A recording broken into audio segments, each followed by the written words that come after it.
Discover our collection of handcrafted candles. That's right, every product is thoughtfully created in small batches free from harmful toxins for mindful everyday indulgence.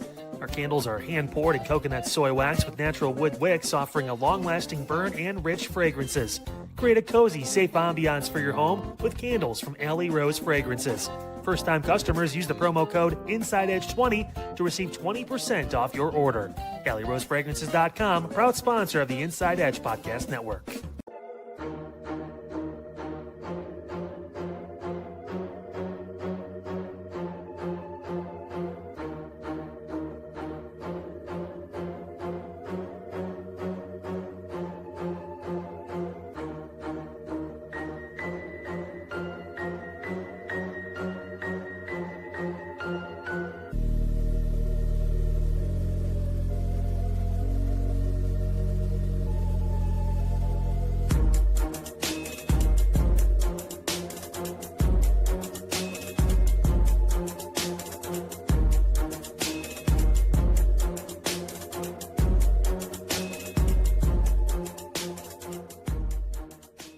Fanatics isn't just our name, it's who we are. Loyal, passionate fans dedicated to our favorite teams and to the sports we love. That's why we're honored to be able to offer fans the world's largest collection of official sports apparel and sports jerseys from all the leagues, teams, and players you love. We feature a wide selection of gear from every league, including NFL, MLB, NBA, NHL, and NCAA merchandise, which allows us to serve fans of football, baseball, hockey, basketball, lacrosse, soccer, golf, and everything else that gets your heart pumping. Go to Fanatics.com by using the QR code on your screen right now to celebrate your teams.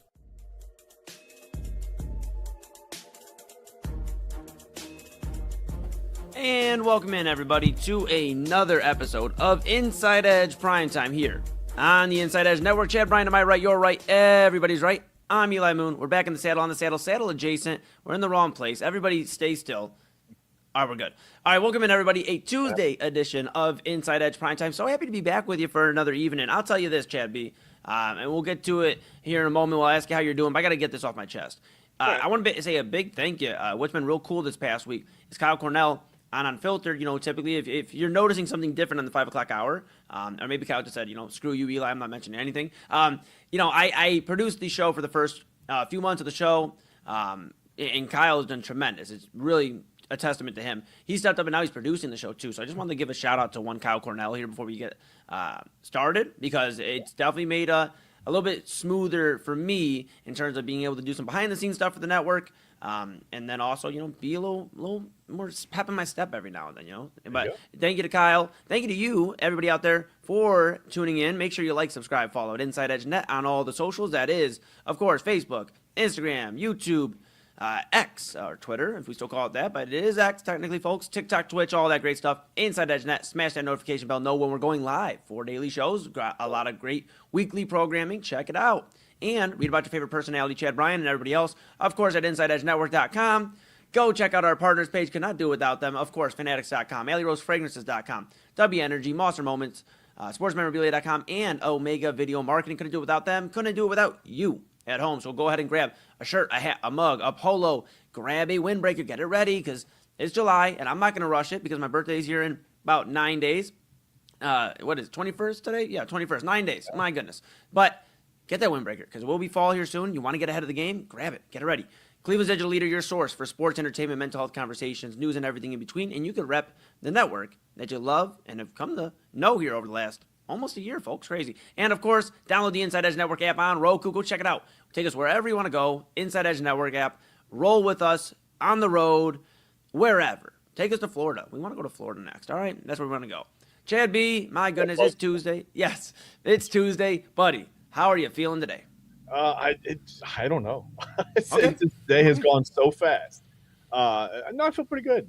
Woke up to some thunderstorms this morning. That kind of rolled through the morning. I know out east of us they've been having some trouble. I've seen a bunch of tornado warnings out east near, I don't know, Boardman, Youngstown, that area. So, I hope everybody's okay out that way. But, yeah, a little bit of a kind of a weird weather day, a little bit. But, yeah, I'm good. How are you, man? I'm doing great. I appreciate you asking, man. I just got back, and you are such a patient co-host, and I appreciate you so much, my bro. I stepped out. Moonbash is this Saturday and Sunday. Day one will be, of course, Saturday, because Saturday comes before Sunday. This Saturday at Brothers Lounge. It's there on Detroit Avenue, 11609 Detroit Avenue. It's right by the urgent care, right there. AA does a pretty good description of it, too, over by West 117th in that area. So just go check it out. The Inside Edge Network will be there. You'll see Chad B. You'll see all your favorites, AA, Pop Moon, Kyle Cornell, everybody. You'll hear them discussing everything we talk about on a weekly basis, maybe some LeBron news, and, of course, interviewing the artists all day long. So I'm doing good, Chad B. Long story short, because I can always make a short story long, I went out to Brothers Lounge, and I just shared the word a little bit more with people out there, let them know that they definitely want to step out to Moon Bash this Saturday. And then, of course, Sunday we have DJs. It is official. I'll announce it here real quick, Chad B., and then we'll dive into things. Cool. Well, you'll see it on social media tomorrow, but DJ Chris Styles, which if you're in the Cleveland area, you're familiar, he's prominent on 95.9 FM WOVU here in Cleveland. He will be headlining DJ Night, Moonbash Day 2, a ton of great DJs. Very excited about that. Look out tomorrow. All right. Now I'm ready, Chad B. Now I'm ready because we saw some interesting comments yesterday. We saw it came from Hoop Central is where we got it from. They, I believe, got it from NBA Courtside. But this came from Fanatics Fest, the original source, Fanatics Fest. And Anthony Edwards, he's kind of had some interesting comments. He mentioned about LaMelo Ball. Hey, LaMelo Ball, we're going to have some ups, probably going to have some downs, probably a lot of downs in the first season, he said. And, we'll embrace them. And I know Minnesota Timberwolves fans are not wanting to hear that. Anthony Edwards up in the air right now in terms of is he going to be there long term. They just have sent away the second guy that they thought could be the right pairing for Anthony Edwards to get a championship done. They tried it with Cat, who was already there. They tried it with Julius Randle. Now they're on to LaMelo Ball, and we'll see if it's a backcourt member that helps them get over the hump. But the big thing that stood out to me, Chad B., he was talking at Fanatics Fest about the face of the league, and he didn't necessarily just start talking about it. Let me rephrase. They asked him, the reporter asked him, hey, do you feel like you're one of the faces of the league? How do you feel about that? And Anthony Edwards had some interesting comments when it comes to the face of the league that sparked the discussion between me and you last night after the shows. So let's get into it. Take a look at Anthony Edwards here at Fanatics Fest discussing the face of the NBA. Ant is one of the faces of the league, right? Have you accepted that you're one of the faces of the league? No, not really. Okay, I'm gonna give you the mic, and you tell me why you have not accepted that yet. I think because the face of the league comes with a lot of responsibilities, and I think one of those is winning the championship, and I haven't did that yet. So maybe Jalen Brunson or one of those guys. Interesting comments. Again, of course, courtesy of Fanatics Fest. We got that from Hoop Central on Twitter. And, of course, they got it from, I believe, NBA Courtside. So just kind of obviously sent through a few different channels, but originally stemming from Fanatics Fest. All right, Chad, we had an interesting comment there if you're Anthony Edwards, right? This is the guy, number 1 overall draft pick in 2020. Now teams up with the number 3 overall draft pick in LaMelo Ball. And he's a guy who's made a Western Conference Finals. He's been close. He's been entertaining. Anytime you hear him talk, he's super entertaining. He's been in discussion for awards. He won Rookie of the Year, I believe, in 2020. And I'm going to fact check and just double check because sometimes awards just sneak past me. But I'll tell you this. If he's not one of the faces, and he did not, I take it back. LaMelo Ball did. So he actually lost to his teammate. My apologies. But regardless, he's there. He's strong in terms of the face of the league. In my opinion, one of the young faces of the league. And it gets tricky, right? You're like, well, when you break down, well, these are the old heads, for a lack of better words, of the face of the league. And then there, these tiers, these categories. Chad B., what and who determines the face of the NBA? It's two different questions, but, from media to players and their opinion, those differ. From coaches, that differs. Front office, that differs. So I'm going to ask you first, and who may be a little shorter of an answer to reply to, but who determines the face of the NBA? And then what to you determines the face of the NBA? Is it rings? Is it individual awards? Is it longevity with a team? What is it, Chad B? Talk to me. Well, I think it's a mix of a lot of different things, but I think most of all, it's marketability is what decides it, right? Because it doesn't matter. You can try to force certain players out into the public and make them the face of your league, but if they're not marketable, there's probably not much of a point to try to do that, right? Like certain guys, you look at let's just use baseball for example. Mike Trout. Mike Trout purposely doesn't make himself super marketable. He does what he has to do. He does the bare minimum, and that's fine. I don't think anybody expects him to go above and beyond. You do what you're comfortable with, right? You do have a certain I think there's a certain expectation or responsibility that goes along with being a superstar. In any professional sports league, you're going to have to do some appearances. You're going to have to do that. But it's funny because when she asked the question, you could see, I mean, he had a visceral response, right? He kind of leaned away from it. You know what I mean? You could see his response there, but I don't know. I just just a reaction to the video. But to get back to your question, yeah, marketability is what decides it. Who is that's a multi-layered question. I think it depends. It depends on the era. It depends on the time. There was once upon a time where, I guess, season ticket holders would have mostly, I guess, determined that because the games weren't televised. The games weren't, well, there was no social media. Right. Now it's kind of social media, right? It's like people around the world can connect with the game more so than ever. And the NBA has always been pretty worldwide. I mean, not always, but, in the last 20, 30 years, they've done a good job of trying to expand into being a worldwide, entity. Right. And they've done a really good job of that. But I think that now with social media, the world's even smaller. It shrinks it down even smaller. So more people have access to that. So now I think the answer to who is it's social media. It's the people who are, consuming all these posts and all this whatever is out there on social media, whether it's highlights or, podcasts or just, people going on their Twitch stream and complaining about their teammates or whatever. Not that would ever happen in the NBA, but I think it's a multi-layered question. It depends on the time frame. It depends on the era of the league. It just depends on where you are right now. It's marketability and social media. See, and that's the tricky thing, right? Because, yeah, you're spot on. If it's the 80s and 90s, for the most part, it was rings and longevity. Bird, Magic, Jordan, they all spent time with one team. Boston for Bird, LA for Magic, of course, Chicago for Jordan. And I think it also helps to bring something different to the league. I think it helps. There's a reason that people have their eyes on you and on the league now because you've brought something so different.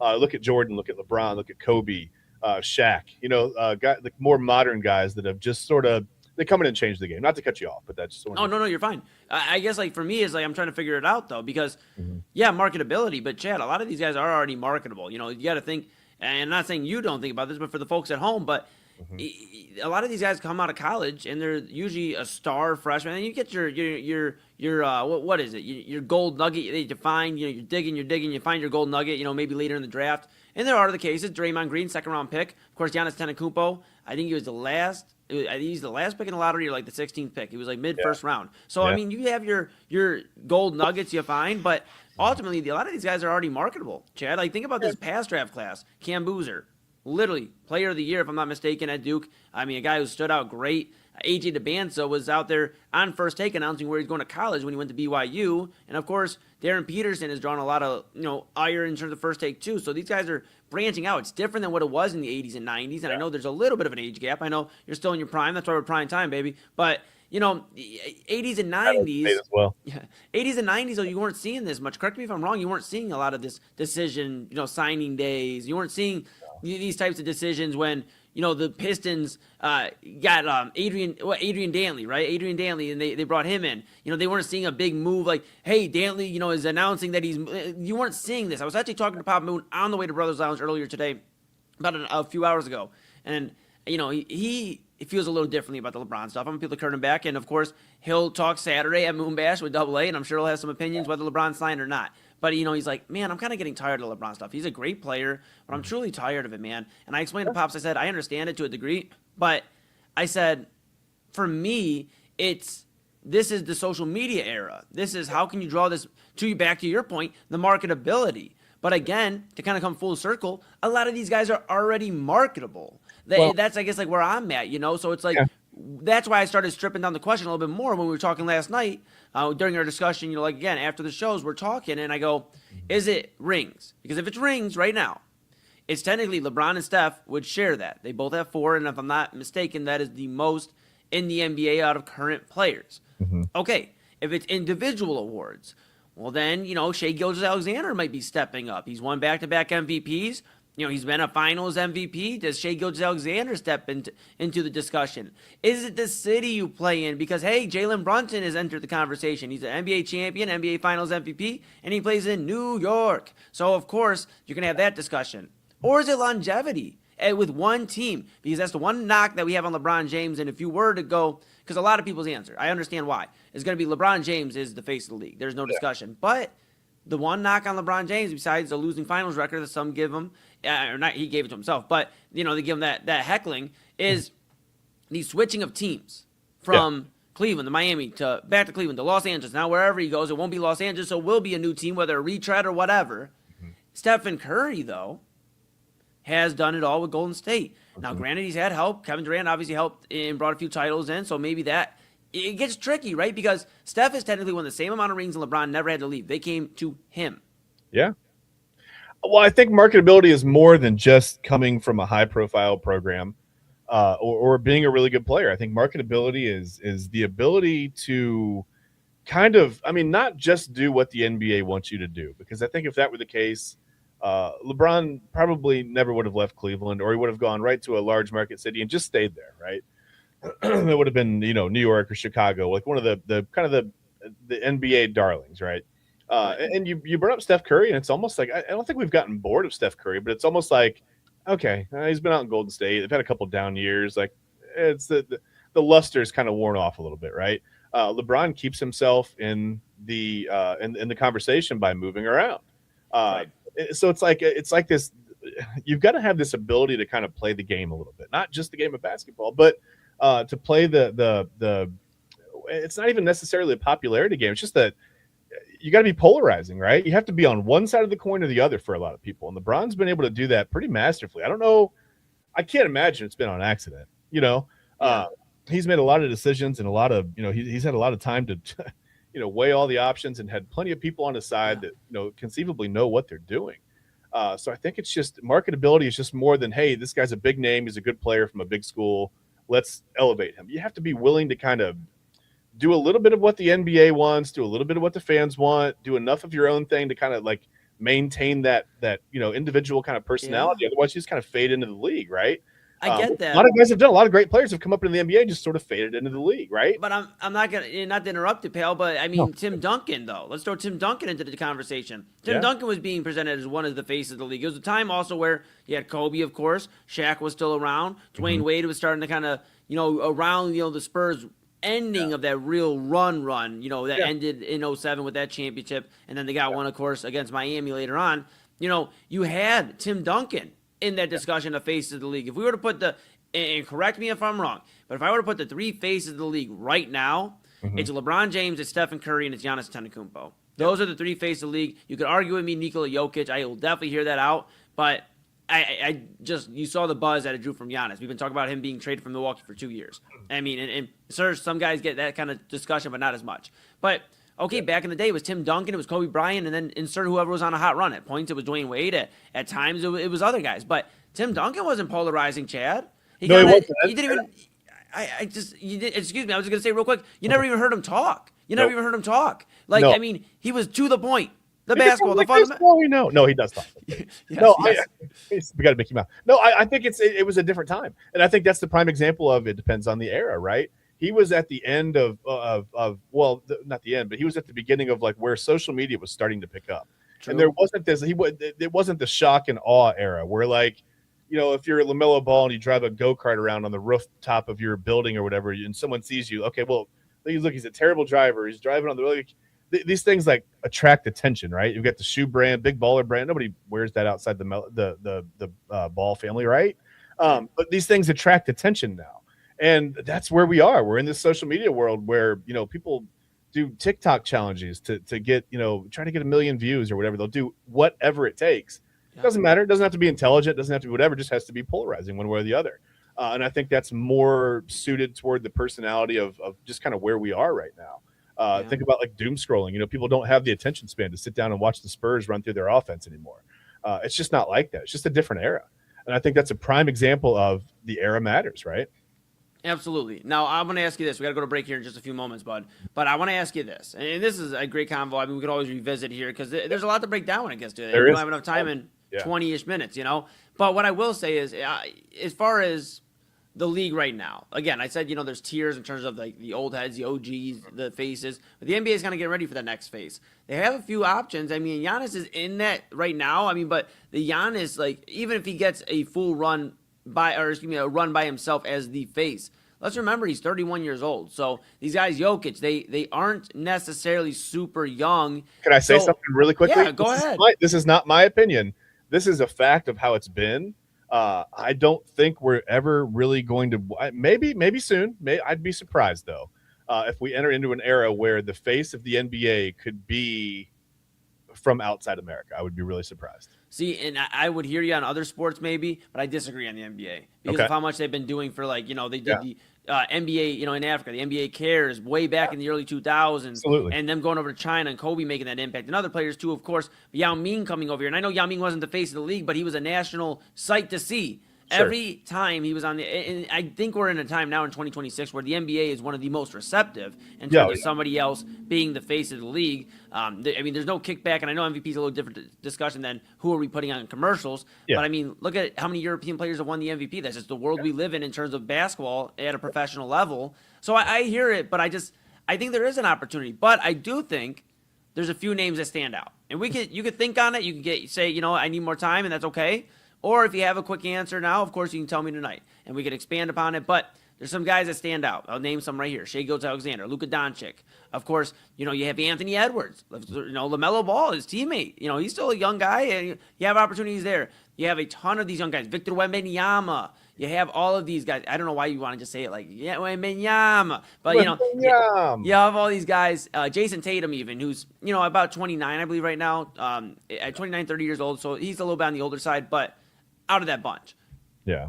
Out of those guys I named, or somebody I maybe didn't name, who do you think could be the face of the league for an extensive time, 5 to 7 years? And it's okay if you need more time. It's a loaded question. It's okay because we're back in that era. Okay, it's like, okay, you've got a couple of guys who are not from the United States. And again, not my opinion. I don't care where you're from.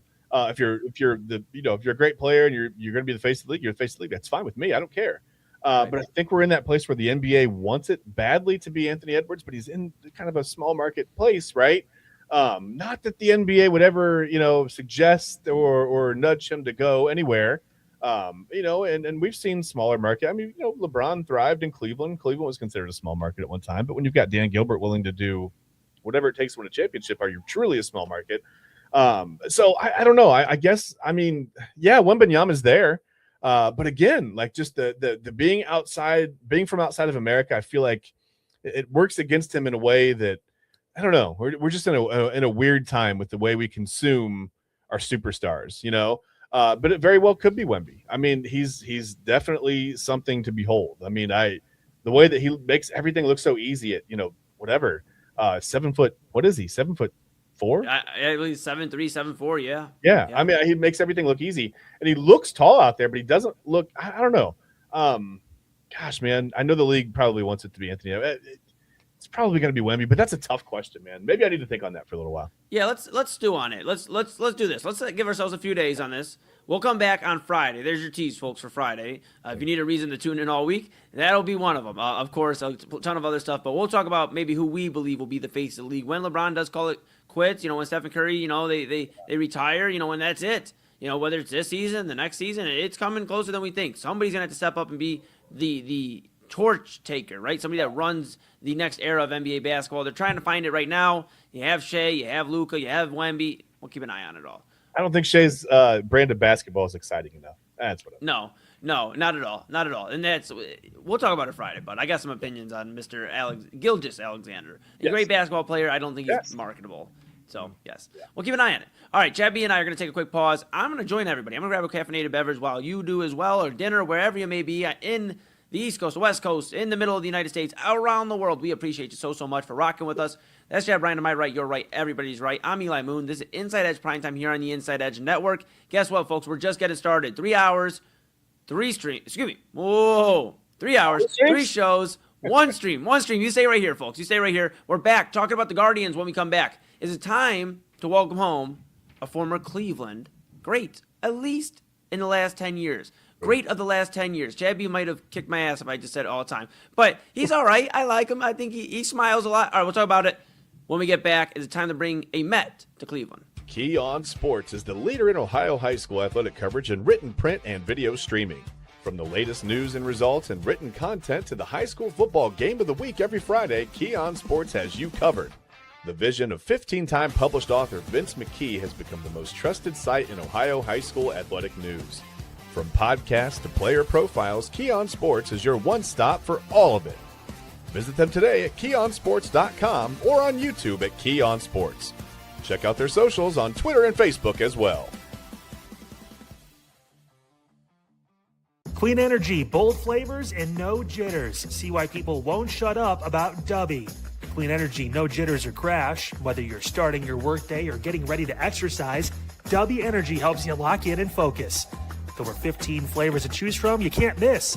Order Dubby Energy right now by using the QR code on your screen and use the promo code InsideEdge10 to receive 10% off your order. Dubby Energy, your energy-focused sponsor of the Inside Edge Network, Cleveland's digital leader. Discover our collection of body mists made with clean, minimal ingredients. Handcrafted with natural essential oils and clean ingredients, they offer a natural alternative to synthetic fragrances. Perfect for sensitive skin and those seeking clean, mindful self-care, and the perfect gift for you or your special someone. Courtesy of Alley Rose Fragrances. First-time customers, use that promo code InsideEdge20 to receive 20% off your order. AlleyRoseFragrances.com, a proud sponsor of the Inside Edge Network, Cleveland's digital leader. Whether searching for a baseball autographed by your favorite World Series slugger, a signed football by an iconic Hall of Famer, or the jersey of a world-famous soccer star, you've come to the right place. Here at SportsMemorabilia.com, the web's leading source of authentic sports memorabilia, you'll find more than 500,000 authentic products from nearly every professional sports league, team, and players. Not only will you find your next prized sports possession with ease thanks to superb customer service and tremendous site experience, you'll have the satisfaction and peace of mind that every product listed comes complete with a certificate of authenticity and is fully backed by the SportsMemorabilia.com lifetime authenticity guarantee. Go to SportsMemorabilia.com by using the QR code on your screen right now. SportsMemorabilia.com, a proud sponsor of the Inside Edge Podcast Network, Cleveland's digital leader. Find us on InsideEdgeNetwork.com for the latest information on your favorite shows, personalities, and network partners. Plus, guess what? We have a merch shop. That's right, we have network polos, t-shirts, champion jackets, hats, and bottles. Rep the network. Every purchase supports independent sports and entertainment media. Use the QR code on your screen right now to check out InsideEdgeNetwork.com. That's InsideEdgeNetwork.com. Hey guys, awesome show on today's Unfiltered. We broke down a lot, everything from the flock camera situation in downtown Cleveland to the possibility about RTA. I mean, could it go away? My goodness, there's so much on the line there with them when it comes to their latest tax possibility increase as soon as May of next year. So we talked a lot about that. Can the Browns really host a Super Bowl? Might not be able to do that. I don't know. Got to get up to levels of people like Detroit, believe it or not. Who knows? Hey, tomorrow, all the different local news stuff that's going on here that affects you here in Northeast Ohio, Cleveland, in this community. We got it for you right here, Unfiltered, 5 p.m., all on the Inside Edge Network. I will see you there.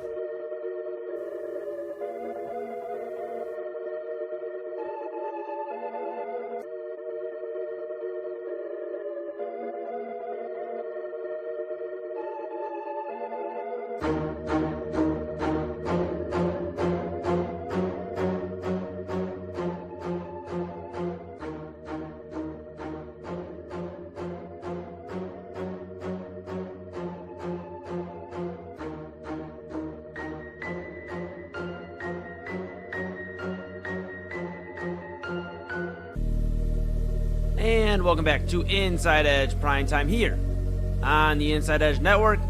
Chad Bryan, he's to my right, this time for real. To your right, this time for real, for real. To everybody's right, I'm Eli Moon. We are back in the saddle, on the saddle adjacent. Chad B, you know what? Papa Moon was talking to me the other day. He said, you know what Chad hasn't hit in a while, and you don't have to do it right now, because now there's not a surprise. You haven't hit a shoulder turn in a long time. So just remember that. You know, you're letting Papa Moon down, but not really. It's okay. It's all good. Hey, you can't let us get in line. He has to get in line for that. Yes. Well, I was going to say, Chad, you'll never let us down, man. You know what? The people love you. And you know what? You can't let us down at home if you go ahead and like, subscribe, follow Inside Edge, Inside Edge Net on all the socials. Ooh, oh my goodness. Is Halloween coming here? Happy you too. I do. That's a regular thing for me now. The Inside Edge. InsideEdge. No, we're not going to speak that into existence. That was a one time. No, Nobody saw that. I Hold on, ready? Yeah, Ready? I say it now. I lean into Take it. two. All All right. Like, subscribe, follow at InsideEdge.net on all the socials. Of course, YouTube, X, Facebook, Instagram, TikTok, Twitch. Smash that notification bell so you know when we're going live. 4 daily shows for you Monday through Friday, 5 to 6 p.m., starting with Kyle Cornell on Unfiltered. Then, of course, you have the one stream, 3-hour, 3-show phenomenon, Inside Edge Primetime Chad and I from 10 to 11. 11 to 12, the Daily Spiral with Autumn Chisholm. We absolutely have a great time. Chad, Double A, and I rotate throughout the week. Tonight, I'm up on the docket. Very busy when I'm spitting and rotating. It's going to be crazy. And, of course, our program director, our bro, Double A Anthony Alford, on Hinged at midnight for Midnight Run with Anthony Alford. So you have all that. Of course, Real Talk Pop Moon Saturdays at 5 p.m. Of course, you have Illegal Formation with Chad and TK. TK Dandridge, that is, on Mondays at 7 p.m. And the main event, Rob Rozicki, Double A, and myself on Sunday nights. A lot of great programming. Voice of Land, Kevin Arnold, Ryan Mosser. Thursdays at 6:05. A lot of great stuff for you. Make sure you like, subscribe, follow InsideEdgeNetwork.com. InsideEdgeNetwork.com is where you're going to want to go as well. Read about your favorite personalities. Check out our partners page. A lot of great stuff there. A lot of great deals. Could not do without them, so we appreciate them so much. And we appreciate you at home, of course. So go grab a hat, a shirt, a mug, a polo, a windbreaker, get it all ready. Rep Cleveland's digital leader and your source for sports, entertainment, mental health conversations, news, and everything in between. And download the Inside Edge Network app on Roku. Take us wherever you want to go. Whether it's late at night, you're going to the bar, on the weekend, whatever. Put it on the bar. See if you can Bluetooth that damn thing. And come on, put us on the bar. The bar speaker. Get us wherever you need to go on Roku. All right, Chad B. I got a proposition for you. Okay. Man, I look, I know I made a case yesterday. I'm going to have to, this may be like a special Make a Case Tuesday, because I don't think you're going to be with me on this at all. I don't think you're going to be with me at all on this. All right, the Guardians, I said about a month ago, and we can pull the clip maybe for later this week. I said they were going to be the biggest buyers at the deadline. Yeah. It hasn't started off that way yet. But then, of course, the deadline not till August 3rd, Chad B. We have some time. It'll heat up here sooner than later. Hot We stove. would think. Yeah. We'll keep an eye on it all. But the Guardians obviously need some help. I'm not saying a substantial amount of help. They're obviously jockeying for the AL Central. But they need some help in terms of, hey, maybe another bullpen arm, because, I know some people are fans of, I believe, Matt Festa, but sometimes it gets a little rough there. Other guys, get a little spotty. Maybe you need some bullpen help. Maybe you need another bat. Of course, I will never say no to another bat in Cleveland, because I still have flashbacks of 2016 and Michael Martinez being the final batter for that World Series.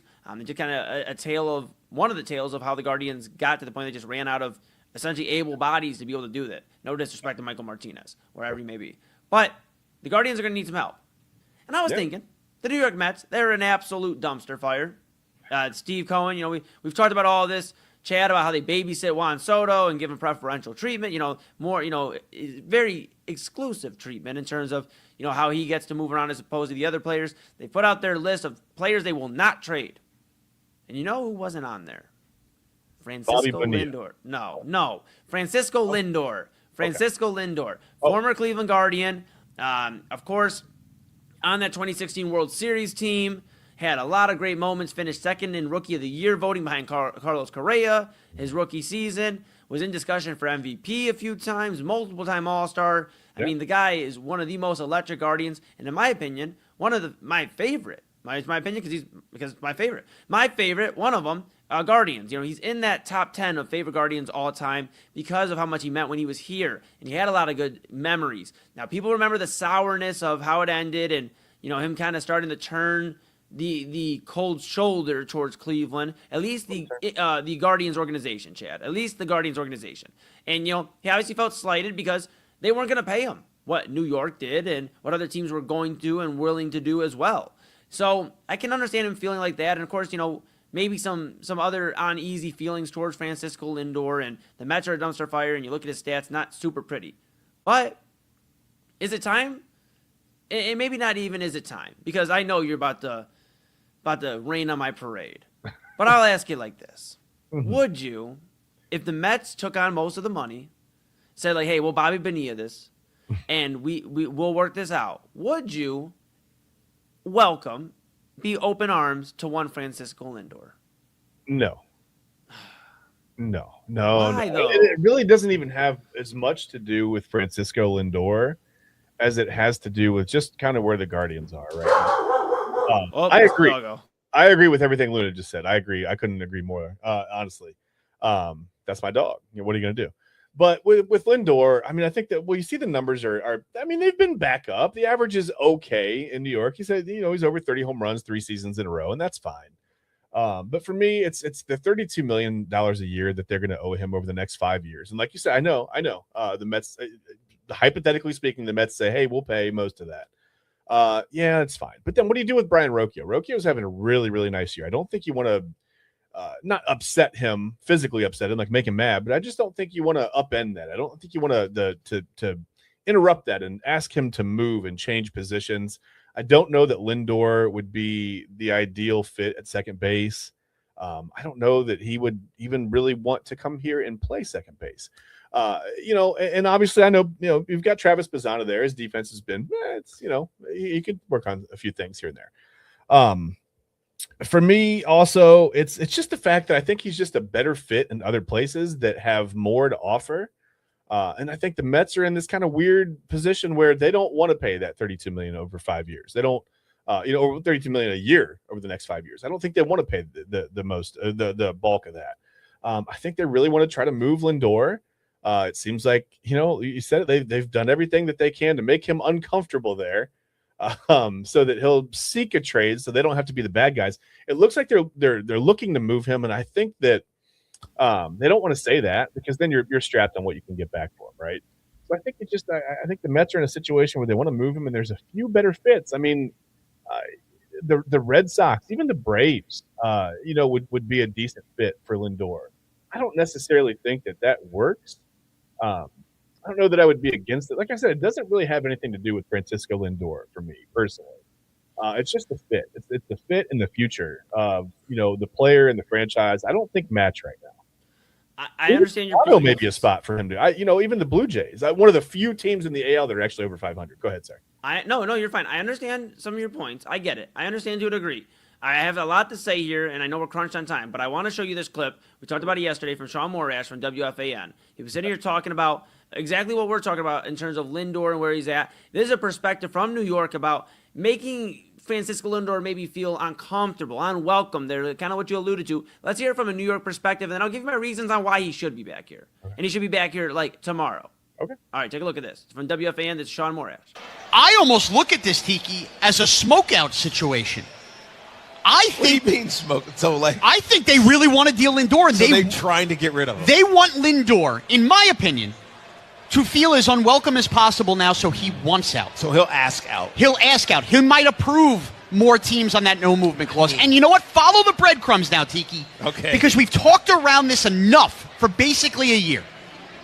It felt like everything last year. I mean, it was this time last year we were getting ready for David Wright Day, wasn't it? Right. We were talking about, maybe they'll make Lindor the captain. Right. And then was it the beginning of this year or in the offseason, we'll never name a captain, that old stuff. And if you're Lindor, you got to go, I am the captain of this team. That felt like it was linked to Juan Soto and Juan Soto's private conversation with ownership and David Stern. And door number 2 is Juan Soto. And this is not Juan Soto's fault at all. He is signed here for the long term. Insert Yankee joke here wherever you want. The Mets are Juan Soto's team. He's the most important player to be happy on this team. He's the most consistent player on this team. And he's earned it, obviously, with the bat. Right. He plays every day. That's been the story of his career. And if Juan Soto and the Francisco Lindor relationship is even 25% as toxic as we've suspected it is, then this just kind of proves it too. And that was, again, courtesy of Sean Morash and Tiki Barber there on WFAN. Chad Ryan. Oh, I can't wait to convince you. So here's why. Francisco Lindor should come back. And you heard it there from Sean Morash. They're trying to make him uncomfortable, unwelcomed. They're trying to make him feel like he's not belonging in New York. He shouldn't be a Met. This is Juan Soto's team. Clearly, everybody in that city believes this is Juan Soto's team. Juan Soto doesn't even believe he's the captain. He just wants to chill and do what he wants to do. But here's a few reasons why. And I'll be brief with it because we got to get the break here. We got Tuesday Top 5 coming up. Yeah. I'll be very brief with it. One, we're talking about a guy who, I get he's not from Cleveland, but he spent a lot of his career in his young, really last of his teenager years here. Francisco Lindor was not welcome in New York. LeBron James, they didn't really care for him in Los Angeles. So wouldn't it be fitting that Francisco Lindor also looks to go where he was appreciated, where he was welcomed? He gets to go play with one of his longtime buddies, Jose Ramirez, at least here in Cleveland. He gets to feel that love. Cleveland, for the most part, would welcome him back because I'm not going to believe that we won it because a lot of people said we want to welcome LeBron back, and then 2014 happened. So I believe that Francisco Lindor does have a lane to be appreciated here. And if it's about appreciation, if that's one of the big things, then of course he'll feel that here, I believe, in Cleveland. Number 2, he's already experienced both sides of things.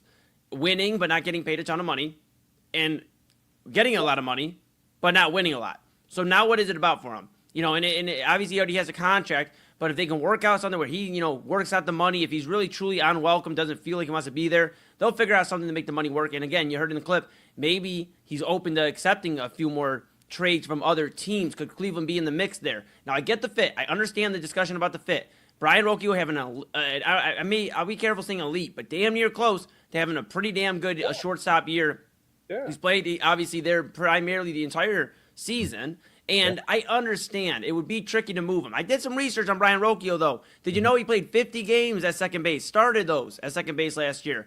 This year, I believe he's done a few, but he has played some second base. Yeah, I just think there's an old adage in baseball, man. You don't move a guy while he's hot, right? Like you just don't move him off. Like baseball is the ultimate. So it's hard to get comfortable. But here's what I'm suggesting. Okay, and it would be a super expensive utility. But you don't move Rocchio out. I thought about it after last night. We talked about it. I said maybe you put Bazana, you move Rocchio over to second, or you see maybe if Lindor can figure it out. That could get a little tricky, and then you mess with the Rook's confidence. I get it. Yeah. Is Francisco Lindor open to DH in? We don't bring him in every single day, but Rhys Hoskins has been playing the field. Manzardo at times, unfortunately, has been unplayable. So you don't have too many first basemen that are really standing out, that are going to be in a platoon. Of course, Hoskins can go to the outfield if you really need to get somebody else in there. But it's a long shot, but could Francisco Lindor be that fed up? Could the money work its way out? And could he wind up where he's appreciated and just be looking to win a World Series? He's 32 years old. He's not a spring chicken, as Pop Moon says it every now and then. He's not a spring chicken anymore. He's somebody that, he has got a little more tread on the tires. He is somebody that maybe he just wants to get one. And when has he been the closest? Right here in Cleveland. He was a few innings away from winning a World Series. So I think it could make sense if he's open to it, if he feels unwelcome, if the Mets, who are going to have to work something out, nobody's going to eat that entire contract besides a select few teams. So something's going to have to get worked out money-wise. And if he's open to different possibilities, and if the other guys on this team too, it's going to come back on them too. Because yes, they're playing good, Chad, but they're also second in the AL Central right now. So they're not playing well enough. So if you can bring somebody in that could help out, and a veteran that has experience in big games here in Cleveland, let's not forget that big home run against New York, the Grand Slam, all those big moments. I think it's Francisco Lindor. I would welcome him back with open arms. You know what? I'd buy a jersey the same day. Feels like a lifetime ago. I feel like bringing a shortstop into this mix, especially one with the complicated past that Lindor has here now. I just feel like that creates a little bit more of a disruption that I think the Guardians need. I get it. I think if they could run across a left fielder, right-handed, big bat left fielder type of guy, do it. Whatever you got to do it. I get it. But yeah, I just feel like that creates a lot of disruption. Like I said, nothing personal against Francisco Lindor at all. The past is the past, but I just don't. It's just fit and financially, it just doesn't all work for me. We'll keep an eye on it. Yeah. If I'm not mistaken, I think Josh Donaldson. I know that's a different name, but once a great third baseman. He was playing a little bit of outfield for the Guardians. We could explore some options. I don't know. I'll keep poking the bear a little bit and seeing if I can get you to convince you, change your mind. But we got to get the break here. When we come back, it's Tuesday Top 5. I'm not telling you what it is. Chad B's not telling you what it is. You two got to stay tuned in after the break. We'll put a bow on this episode of Inside Edge Primetime here on the Inside Edge Network. Chad B to my right, your right, which means it's everybody's right. That's where he's at. I'm Eli Moon. We're back after this. Fanatics isn't just our name, it's who we are. Loyal, passionate fans dedicated to our favorite teams and to the sports we love. That's why we're honored to be able to offer fans the world's largest collection of official sports apparel and sports jerseys from all leagues, teams, and players you love. We feature a wide selection of gear from every league, including the NFL, MLB, NBA, NHL, and NCAA merchandise, which allows us to serve fans of football, baseball, hockey, basketball, lacrosse, soccer, golf, and, everything else that gets your heart pumping. Go to Fanatics.com by using the QR code on your screen right now to celebrate your teams. That's Fanatics.com, a proud sponsor of the Inside Edge Network, Cleveland's digital leader.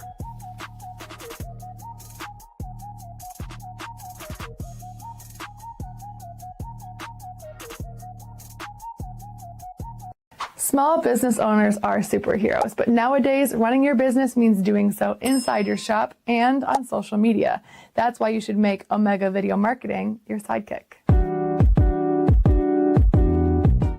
With a decade of content creation experience, I create dynamic, informative, and fun videos for your specific social needs that will increase brand awareness, get you more followers, and keep your social pages and websites current and fresh. I offer flexible pricing and turn times and will work with you to understand your brand and your story. All of that comes from the heart. My award-winning expertise is just the cherry on top. So let's get connected. After all, your brand is the alpha and my expertise is the omega. Discover our collection of handcrafted candles. That's right, every product is thoughtfully created in small batches free from harmful toxins for mindful everyday indulgence. Our candles are hand-poured in coconut soy wax with natural wood wicks, offering a long-lasting burn and rich fragrances. Create a cozy, safe ambiance for your home with candles from Alley Rose Fragrances. First-time customers use the promo code InsideEdge20 to receive 20% off your order. AlleyRoseFragrances.com, proud sponsor of the Inside Edge Podcast Network. Mosser Moments Photography is a husband and wife wedding photography team based in Cleveland, owned and operated by Inside Edge Network's very own Ryan Mosser and his wife Hallie. For the past 10 years, they've captured more than 100 weddings across Northeast Ohio and beyond, always working together as a true two-person team. Their style centers on authentic, emotional storytelling, documenting the real moments between two people in love and creating images that feel natural, comfortable, and true to the couple. Rooted in Northern Ohio but inspired by their travels, Ryan and Hallie bring a warm, personal approach to every wedding day. Their work blends experience, consistency, and a genuine passion for helping couples relive their best day through timeless photography. Learn more at MosserMomentsPhotography.com by using the QR code on your screen right now. MosserMomentsPhotography.com, a proud sponsor of the Inside Edge Network, Cleveland's digital leader. Look, I know people don't want to hear this, but Shedeur Sanders and Deshaun Watson being best friends, being bros, that only works out to be for the best for the Cleveland Browns. If you want somebody to be successful in that QB room, it might be best that your two QBs are working together instead of against each other. Also, last night, I gave a list of LeBron's worst teams he could join. Not the best teams. We know the best teams, but the worst teams. We talked about that last night on Midnight Run. Plus, the SEC and the Big Ten, they don't need the NCAA at all. They don't need them. I explained last night why they should split apart. Coming up tonight on Midnight Run, we got a lot of things to get into. We are inching close to training camp. We got a ton of other things. I do want to get to the All-Star thing because Major League Baseball posted their best ratings, their best viewership numbers for the Major League Baseball All-Star Game in 8 years. The NBA All-Star Game posted their best ratings in almost 20 years. Which All-Star system is better? Game is better? Baseball or basketball? I do want to get to that. Plus, our latest installment of Smash or Pass. We got all that coming up tonight on Midnight Run right here on the Inside Edge Network and on our Roku app, Inside Edge Network. See you then.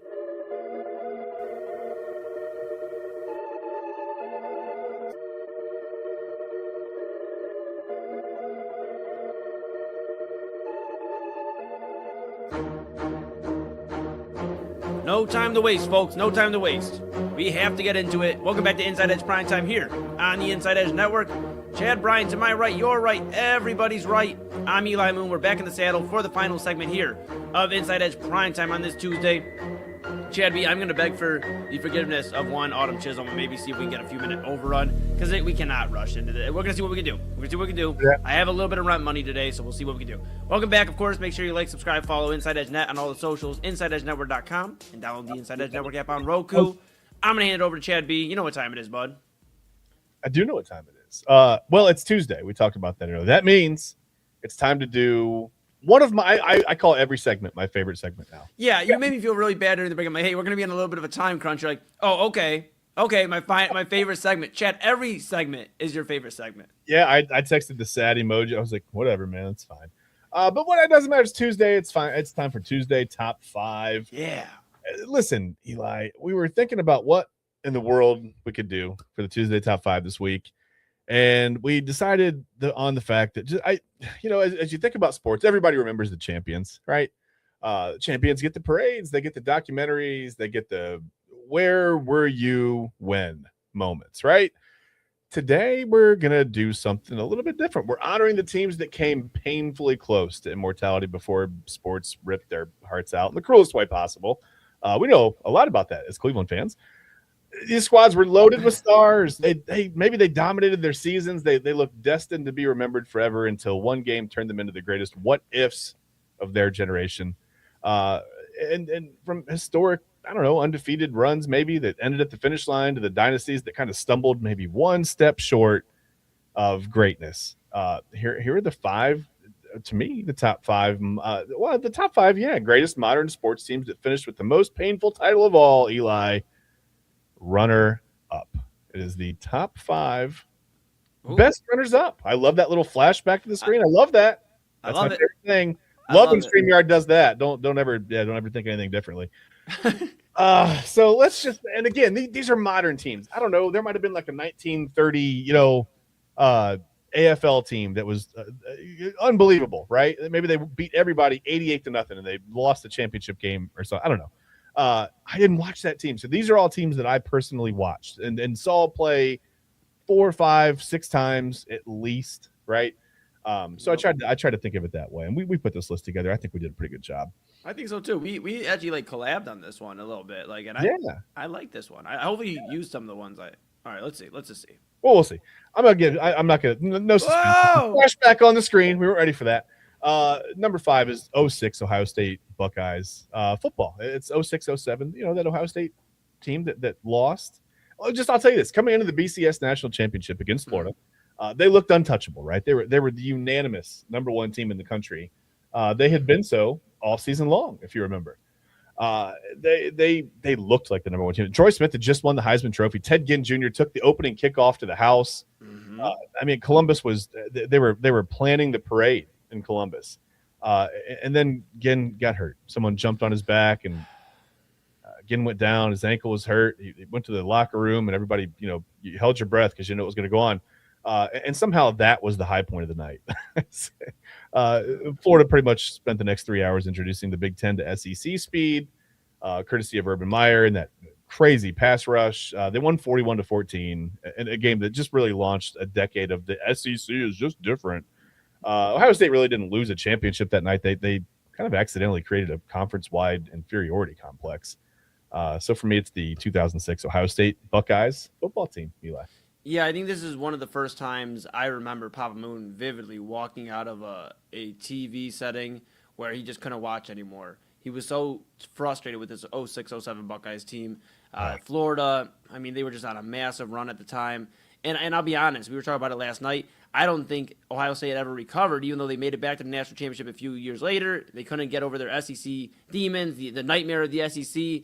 And LSU just took them to town, man. Next year. Going back to next year, yeah. They had 2 close games, this Buckeyes team. They beat Illinois 17-10 at Illinois that season in November, and then they had the 42-39 matchup against Michigan. They both came in undefeated. That was a crazy game. But that was it. They looked like they were pretty poised to run right through whoever they were going to get. They did not run through Florida. So that is the number 5 team. I'm going to make a face. Here we go. It's gonna come back to us. Here we go. Ready? Are you ready? Yeah. Here's number 4. Oh, got it. It's the 1995 Cleveland. Well, they were the Indians then. So that's who it is. Listen, this Indians lineup, Eli, it was basically a cheat code. You had Albert Bell, Manny Ramirez, Jim Thome, Kenny Lofton, Eddie Murray. If you blinked, somebody was like hitting a home run around the bases. They won 100 games, and it was a strike-shortened season. They had 144 games, still won 100. Didn't matter.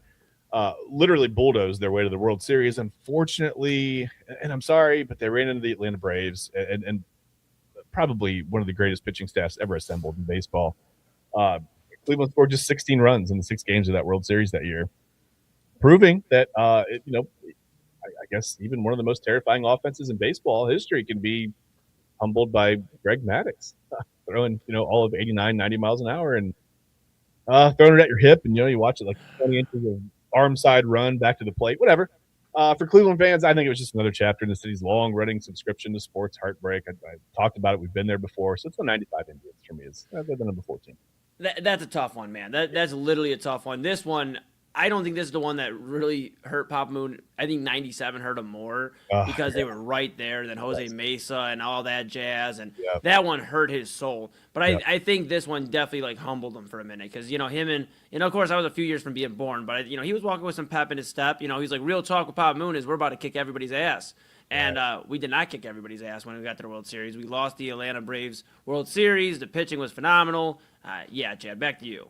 Yeah, hey, I've been there. I understand that feeling. I definitely have been there with the Braves. Obviously, the Braves have a couple titles, so I don't know that feeling necessarily, but I understand and I can empathize. The number 3 team on the list. Ready to make a face? Yeah.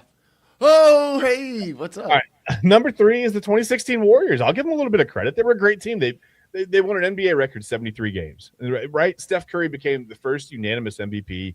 Everyone was debating whether this was the greatest team ever assembled. Then they took a 3-1 lead in the NBA Finals, and then history happened, right? Draymond Green got suspended. Injuries started to pile up a little bit. Kyrie Irving hit one of the biggest shots in NBA history. LeBron James with the chase down block. The block heard around the world, really. And suddenly the greatest regular season ever became the greatest blown lead ever. Just that quick.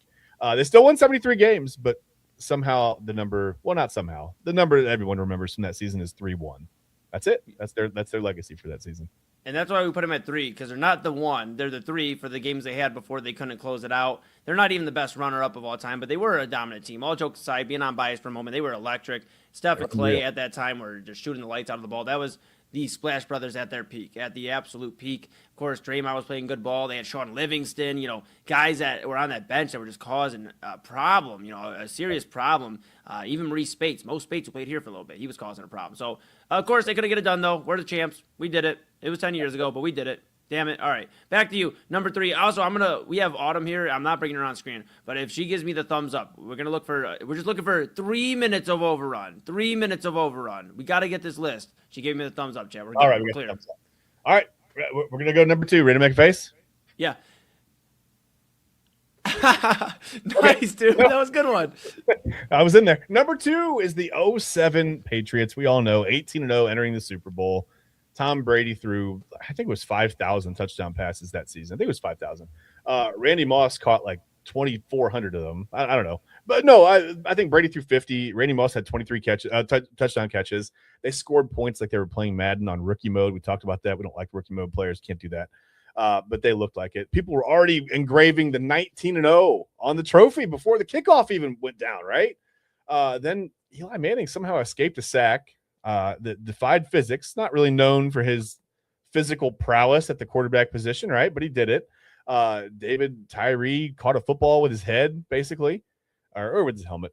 And really, that was probably, I would say, one of the biggest upsets in sports history was complete, right? The Giants took him down. Patriots went from potentially being remembered as the greatest team ever to being remembered as the answer to a trivia question.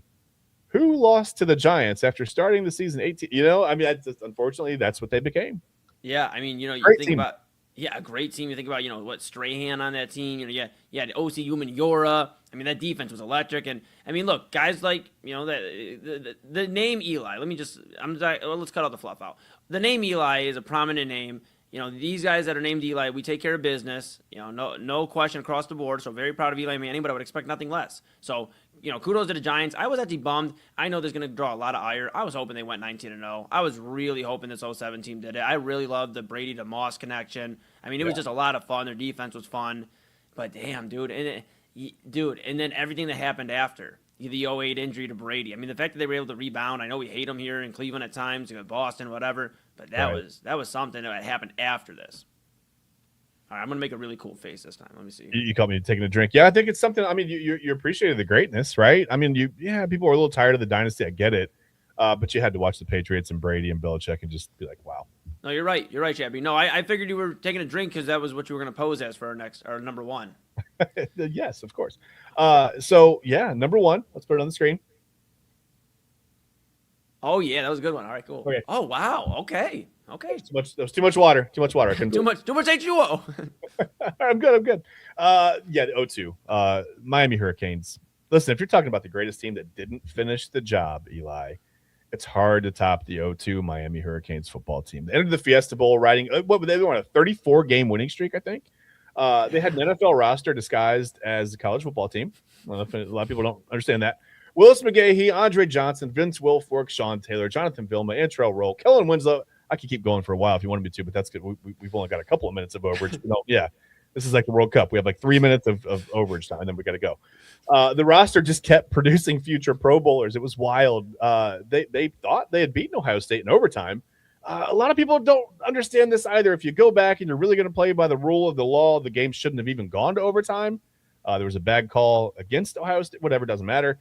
And then one of the most controversial pass interference flags in college football history extended the Buckeyes' final drive. Miami ended up losing in double overtime. The dynasty was effectively over. The Buckeyes broke the Hurricanes at that point. The Hurricanes got their recent revenge, though. I'll give them that. But it can't change the fact that Hurricanes fans have spent the last 2 decades reacting to any mention of that flag the way most people react to seeing a spider in the shower, though, Eli. No, you're spot on. You're spot on. In Ohio State, this was like really the start of another run. Like, they had the momentum. Of course, they went back in 07. They went back in 09, I believe. Then 2014. And then, of course, a few times after that. This is the moment, I believe, for Ohio State for this century, the 2000s, that really turned it up a notch where I want to go play at Ohio State because you know what? They have a championship pedigree now. They are the leaders of the Big Ten, and this cemented that. So, great list. Chef's kiss. Great job. Thank you. So that's an official thumbs up from Eli Moon then. Oh, you got me. All right, you got me. That was good. That was good. Ding, thumbs up. Ding. Yeah. Don't get frozen, folks. Don't get frozen. Don't do that. All right. Yeah, don't do that. It's like we've overstayed. Yes, we've overstayed our welcome, but you know what? We appreciate Autumn Chisholm. That's why she's our favorite, of course, because she let us go a little bit over so we can get in our Inside Edge Primetime Shenanigans, our Tuesday Top 5. And you know what? That's going to do it for us. For Chad Bryan, am I right? You're right. Everybody's right. I'm Eli Moon. This has been Inside Edge Primetime. We didn't pay rent today, so we got to go. Well, Chad does. I get to stay. I get a 30-day notice. All right, Autumn Chisholm coming up here after station identification. And, of course, one of the coolest, if not the coolest, we got to be careful. Kyle and her may argue. The coolest intro on Inside Edge Network. See you in a second. Thank you.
We made it.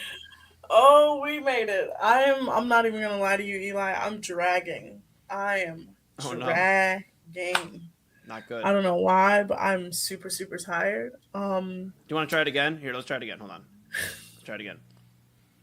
I got you. 1 second. We're gonna try it one more time. We're gonna try it because that wasn't enough. That wasn't enough for me. We're gonna mute the mics. Hold on. We're gonna bring it again. We're gonna bring it.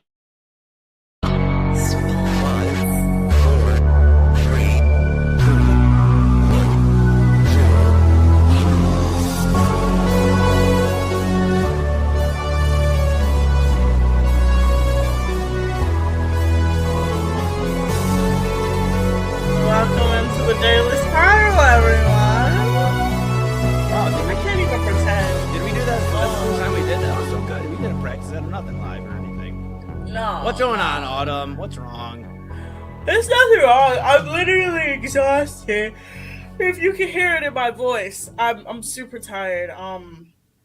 Honestly, this rain I love it when it rains, but it's also killing my body when it rains. But yeah, I get it. I get it. The sinuses too are a pain in the ass. Like I don't know if you get like sinus headaches or whatnot. I get like sinus headaches. Oh yeah, if it rains and then it's like hot for a few days after, I get like terrible pressure, right? Like in my nose and my forehead. Oh, it's terrible. Terrible. Oh no, I just get really tired and really sleepy. Okay. Yeah. Oh, I have to burp. Oh no. Oh, we're unhinged. Welcome into 11 o'clock, everybody. Welcome into the Daily Spiral. As you guys can see, we're spiraling a little bit. Yes. We have an action-packed show for you. I was going to start off with roasting your profile, but I'm going to save you. I'm going to save you. So we'll do that next week. No, we're going to do it. We're going to do it again. Okay. I also previewed a new lore drop. Yes. Okay? Yes. But I'm not even going to start with that. I'm going to start with the phenomenon that I watched this weekend. I didn't even watch the whole thing. I just been consuming clips online. And that is Streamer University. Mm-hmm. I have no clue what it is. I have no clue what the purpose is. All I know is that I have been cracking up all weekend. It's good. I'm not going to lie. I don't really understand all of it. What I've gathered is Kai Cenat, obviously for those at home that aren't familiar, very popular streamer. Him and iShowSpeed are kind of like the top two, I'd say, right now. But, he does this thing. And I have not gathered it all, Autumn, but what I have gathered is basically it's an opportunity for streamers to basically get in front of an audience, his audience, and kind of show why they should get invested in their streaming, their product, their things like that. And there's been some cool things to come out of it. The tricky thing with Streamer University this year is what I've been hearing is that Kai Cenat didn't really choose up-and-coming streamers. He's already got people that are millions of followers or whatever. They're not really establishing them. So I've heard that complaint. But he has done a lot of great stuff, too. Chris Patrick, one of my favorite independent artists right now, he actually did a freestyle at the Mafia-thon or whatever Kai Cenat was calling it. And he did that.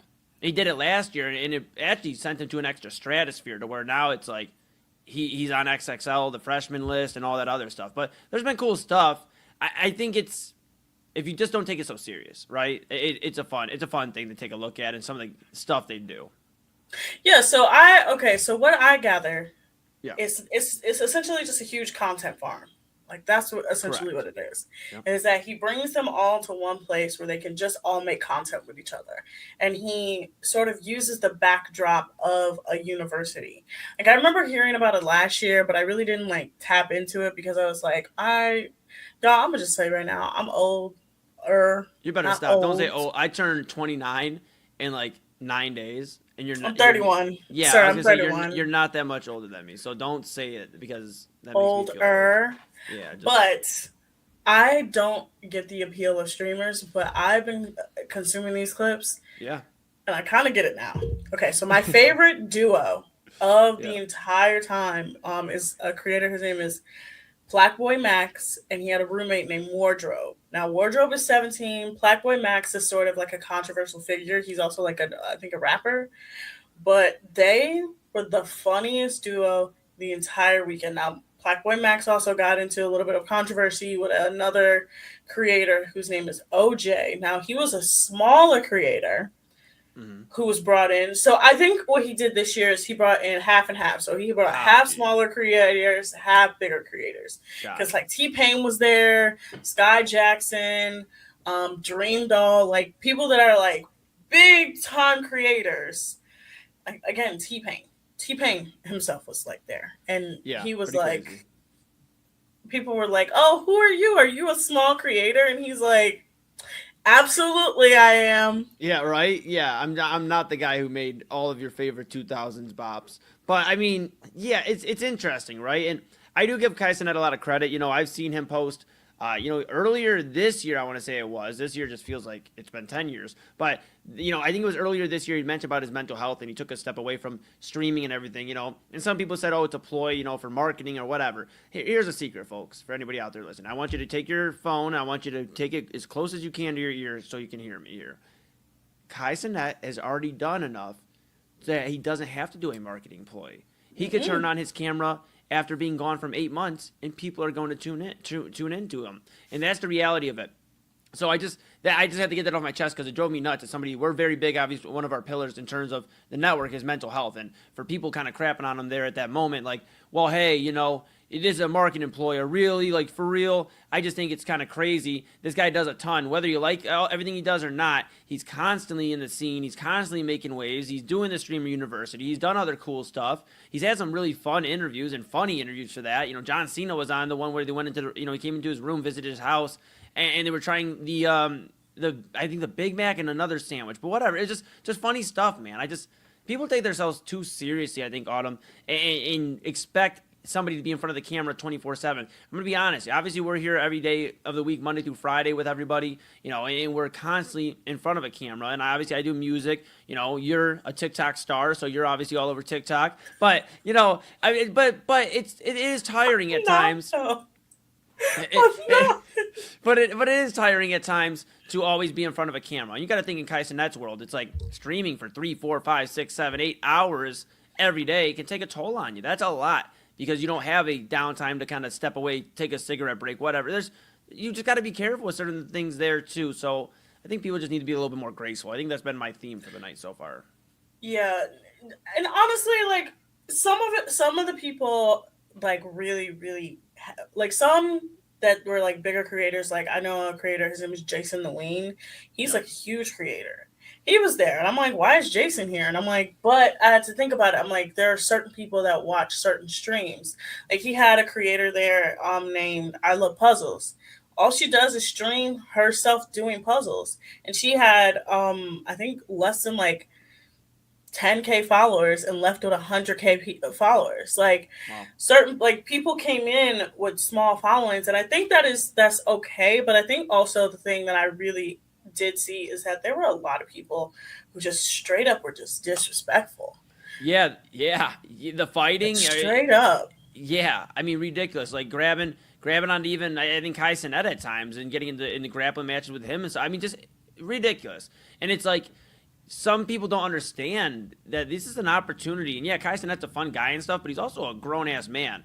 And he's not going to tolerate disrespect. Especially, again, not to keep going back to it, but when you look at some of the notable names he has had on his stream, the guests he's had, the things he's done, I mean, he's, again, right up there with iShowSpeed, who's in WWE right now. And Speed just did the World Cup. I think he did a pregame song and all that other jazz. But these guys are basically... It's funny. Somebody I know one time told me, I'm a TikTok reporter, and I said, okay, my brain is about to melt down. This is the shutdown. Okay, but I after I figured it out, I was like, okay, guess what? We're okay. We technically do have social media reporters. And I use that in air quotes because it's still a very careful thing to say. But if you're looking for people to kind of give you that outside scoop, it is streamers. Like, look at Neon. I'm not a big fan of Neon. Let's be very clear. But I don't like Neon either. Yeah, not a fan. But we can't disregard the fact that he had Giannis Antetokounmpo driving around in a car on his stream, walking, driving around, getting actual insight from LeBron James. Not from LeBron James, but from Giannis about LeBron James. Same thing with Kai. Same thing with iShowSpeed and some of these other notable streamers. You may like them. You may not like them. They're polarizing, though. We just spent the time on Primetime before this autumn talking about LeBron James in the face of the league. You got to be a little polarizing, maybe. This is what these streamers have to do to get you into their stream immediately. And then once they develop that, they can kind of move how they want to move, but they're kind of reporting in a way, too. Some of this information is coming from streams. Jaylen Brown. Look at Jaylen Brown, for goodness sake. Yeah, he became a streamer. That's why I said put the microphones down. Yes. Not everybody needs access. Did you know, I'm sorry, real quick, Autumn, did you know, I know we talk baseball very lightly here on this show sometimes. Mookie Betts has a freaking... A podcast. Stream? Yeah.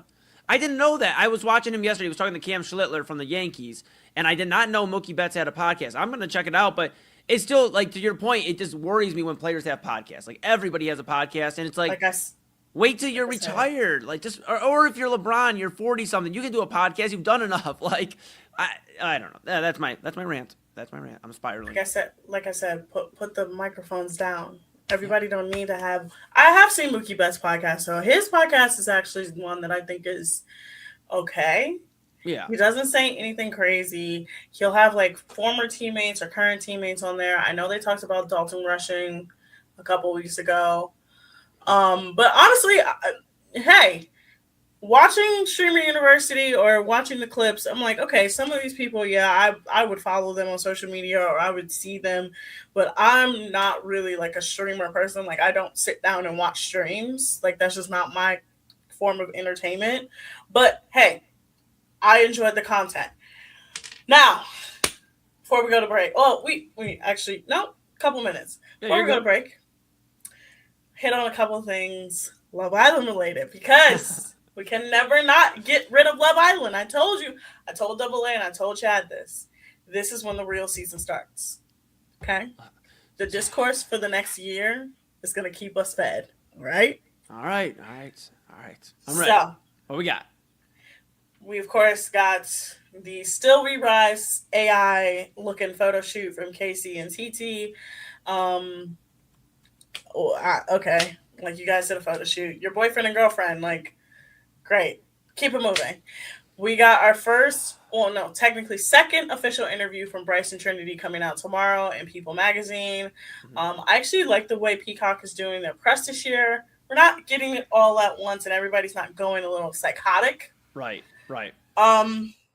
We did have paparazzi photos of them too last night. It was very weird. It's very weird when I see like Love Island people getting papped. I'm like, huh? Like, you guys like are getting like super papped? Crazy. Yeah. And then it was announced today that Trinity will be signing with William Morris Endeavor as her agency, which is crazy. Yeah. WME is one of the biggest agencies in the world. Yeah. It's nuts how some of these people literally go from like normal lives, and I use normal as like it's okay to have a normal just 9 to 5 and whatever and do your thing, but they go from that to like superstardom. It's insane. I'm still not over it. Look, we don't have enough time tonight. I know it's not on the docket.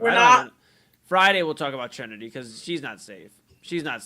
You're out here trying to defend Trinity and her toxic self. She's not toxic. She is toxic as all hell. Her ex is toxic.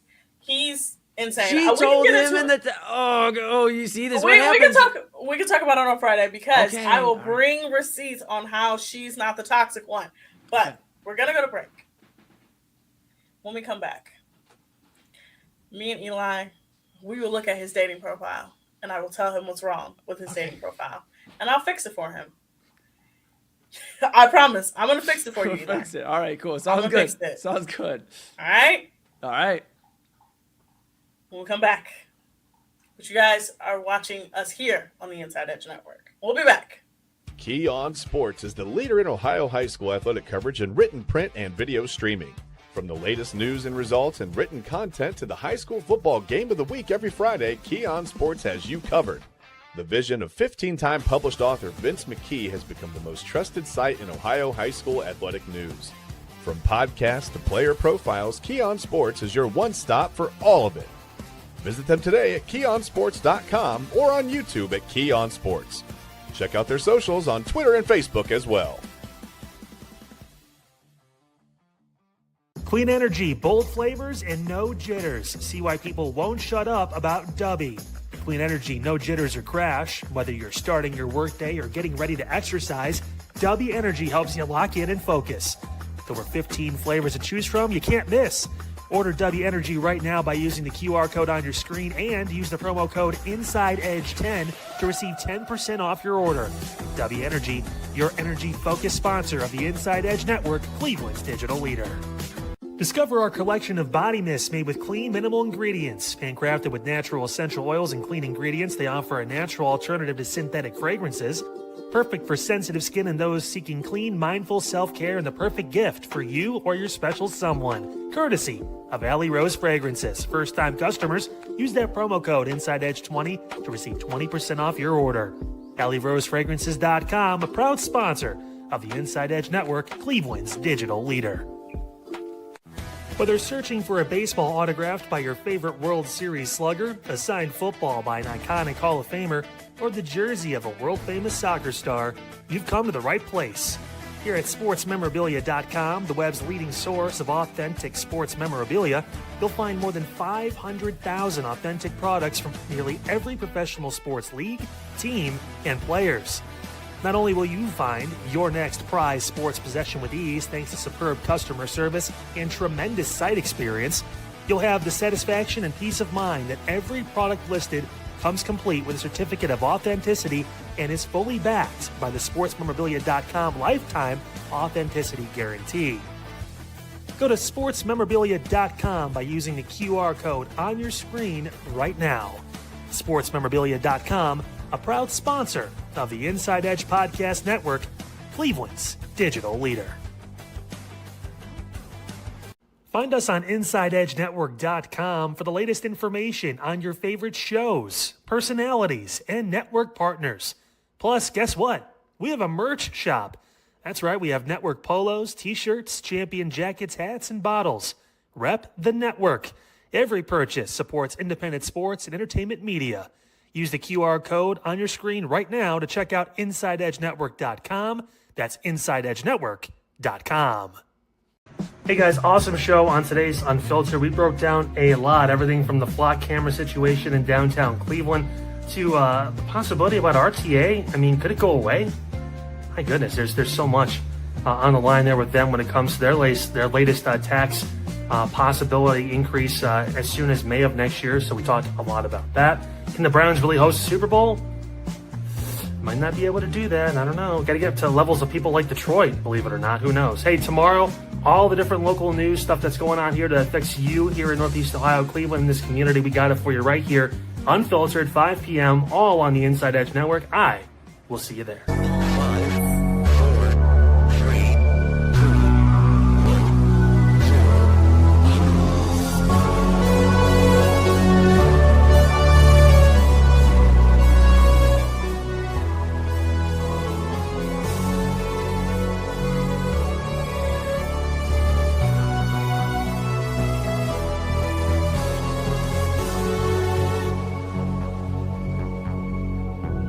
This is the second time you caught me yawning. I'm so sorry. No, I thought it was the end of the yawn. Oh no, it's a long yawn. It's a long yawn.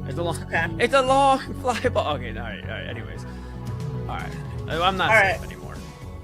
You know what, Eli? You know what? I'm gonna move yours back to the back.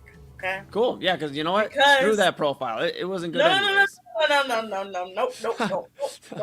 You will not be getting off that easy. Absolutely not, because double A's will be included as well because he sent his. Oh, so, no. Oh, wait, we're putting him on the screen. Oh, okay. Oh, absolutely. We're going to put them both on the screen. We're going to go through what's wrong. Okay? Okay. But I promised you a new lore drop. Yes. I didn't have you guys vote on this one because I needed this one to be a surprise. Okay? Yes. So I've told Mac Miller. Wait, which ones have I told? Oh, drug dealer. Mac Miller, drug dealer. Mac Miller, drug dealer. The married pastor. The ALS. The gas money. There's so many, man. What's the name of the topic? Give me the header, like the headline, and then maybe I'll tell you. I'll be able to tell you if you did it. Okay. Wait, okay. First time, that one was the first one that I found out about. I know which one I'm gonna do. Oh, no. Okay. Let me share the wisdom of a man that I call California Boy. Yeah, we haven't heard this one. Okay. Oh, Eli. This isn't good already. And this isn't. I'm gonna just preface this one. This is going to make me look so stupid. Like before, not only is this going to make me look stupid, this is going to make me look evil, and this is going to make me look like I'm a terrible person. I'm gonna just tell you like that. All right. Okay. All right. Okay. Okay. All right. Okay. So the year is 2015. Okay. The Cavs are playing the Chicago Bulls. Okay. Yeah, that was It's Mother's series. Day. Yeah. I'm sitting in front of my grandmother's television, eating a steak because me and my aunt made my mom dinner for Mother's Day, and she ditched us.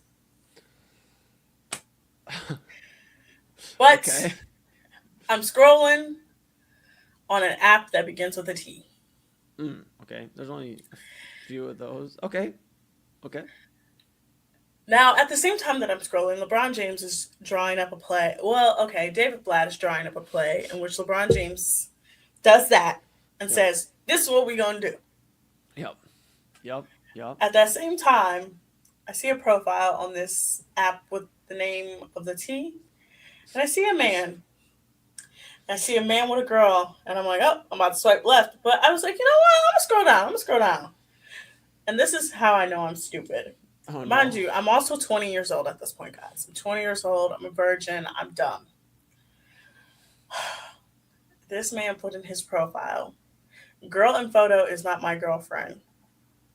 Yeah, okay. Oh, no. I don't trust oatmeal raisin cookies because they look like chocolate chip. And that's what made me swipe right. Autumn. Wait, so you bypassed the first part where he said the girl that I'm clearly in the picture with and being all, cuddly with is not his girlfriend, but the oatmeal. Okay.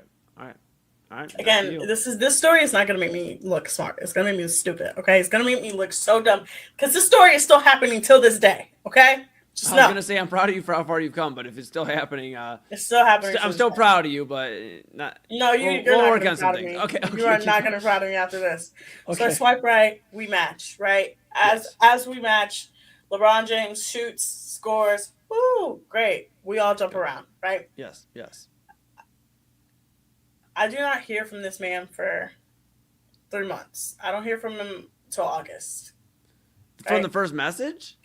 We didn't even message each other. We just matched. But don't you like? Okay, I'll have to ask next segment. I pretty much like. I mean, if I get a match and I see it, I usually just hit him up. Hit the lady up. Mind you, this is 11 years ago at this point. It's been 11 years since the story. But even 18, 19-year-old Eli did that. I guess I got some learning to do. All right, back to you. Well, that's because there was another person involved, and I'm going to call that man Greyhound Bus, and that's going to be a story for another day.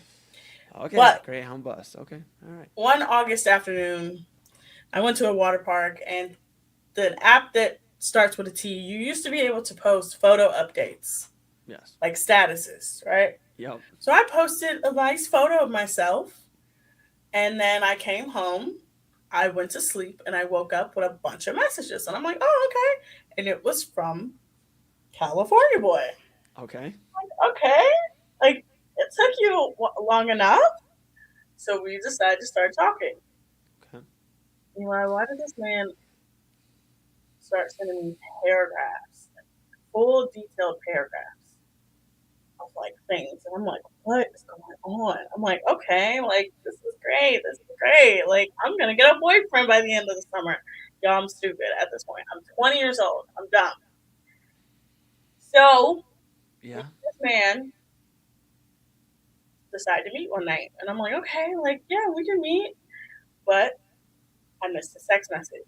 So I'm texting him back. I'm like, oh, we don't have to meet tonight. We can meet another day. He goes, well, we can't meet soon because I'm moving to California to work for Google. Okay. California, which is why his name is California Boy. I know, but Google, you think Google? I found out later on that it was not Google. Okay. It was Daddy. It was what? GoDaddy. Go. The search engine. Yeah. Go. I mean, he was close. Okay. So the day comes, me and him are supposed to hang out. I get ghosted. And I'm like, oh my God, this is crazy. Now, mind you, I'm emotional. I'm like, what did I do? Like, I didn't do anything. I don't hear from this man again until August 27th. Now, August 27th, keep this in the back of your mind, this date, okay. August 27th. Okay. Just remember this. Got it. Right? So I'm in college. I'm back at college at this point. I'm done with classes for the week. I'm about to take a nap, and I get a message from him, and it's like, hey, gorgeous, how you doing? I'm stupid enough to just be like, oh my God, hey! We message again. We message back and forth. Ghost me again. Now, at this moment, I'm like, this man can't be real. Like, he can't be real. So I'm just going to say this. I was a little crazy at this moment. I'm not even going to lie. He is the reason why I'm the FBI. Okay. Because I had to make sure he was real. So I figured out a way to find his Facebook profile. Okay. Because Facebook used to have it if you downloaded their app and then you just hit find contacts, anyone that you saved in your phone, Yeah. it will pop up. So because I had him saved in my phone, Oh my his name popped up. Stop giving all your secrets away. Stop giving all your secrets away. That's not even a good secret, man. That's right, old. That's old. I don't even have to do that anymore. Okay. Yeah, we've leveled up. Oh, way up. So I find his Facebook profile. I'm like, oh, okay. He says who he says he is, and then I'm scrolling. I'm like, okay, he's got friends. Like, his pictures are who he is, and then I see this girl. I'm like, who is this? Different girl than the picture on his profile, though. Oh no, he's a polygamist. So I click on her profile, and it's clearly the two of them, and I'm thinking, now mind you, this is where I'm the terrible person here. Yeah. I click on it, and I'm like, oh, like maybe this is ex-girlfriend. Come on, Autumn. You know better. It was his current girlfriend. I was just stupid. I was just dumb. So then I don't hear from him again until October. Okay. Specifically, but August 27th. Weekend. Oh, yeah, I'm following. Specifically the weekend of October 11th. Okay. Okay. So then we talked the whole weekend, and I'm thinking, oh my God, like this boy's gonna be my boyfriend. He doesn't have a girlfriend. Again, I'm stupid at this moment. I'm dumb. But he's in California at this point now. Mm-hmm.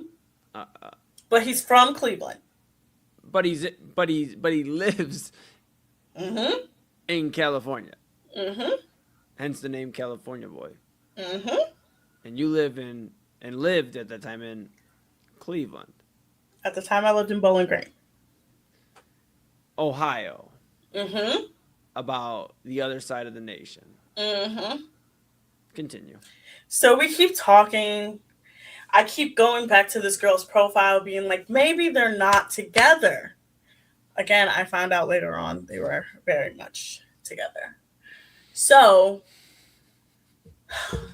the weekend of Halloween comes. Oh, no. Messages me again. I'm like, oh my God, like this like boy is so like he wants me. I'm stupid, Eli. Just know that I'm stupid. 19 days went from the I'm okay. I guess stupid. You're just no. We're trying to find love. No. I'm gonna get dumber. So then he messages me the week of Thanksgiving.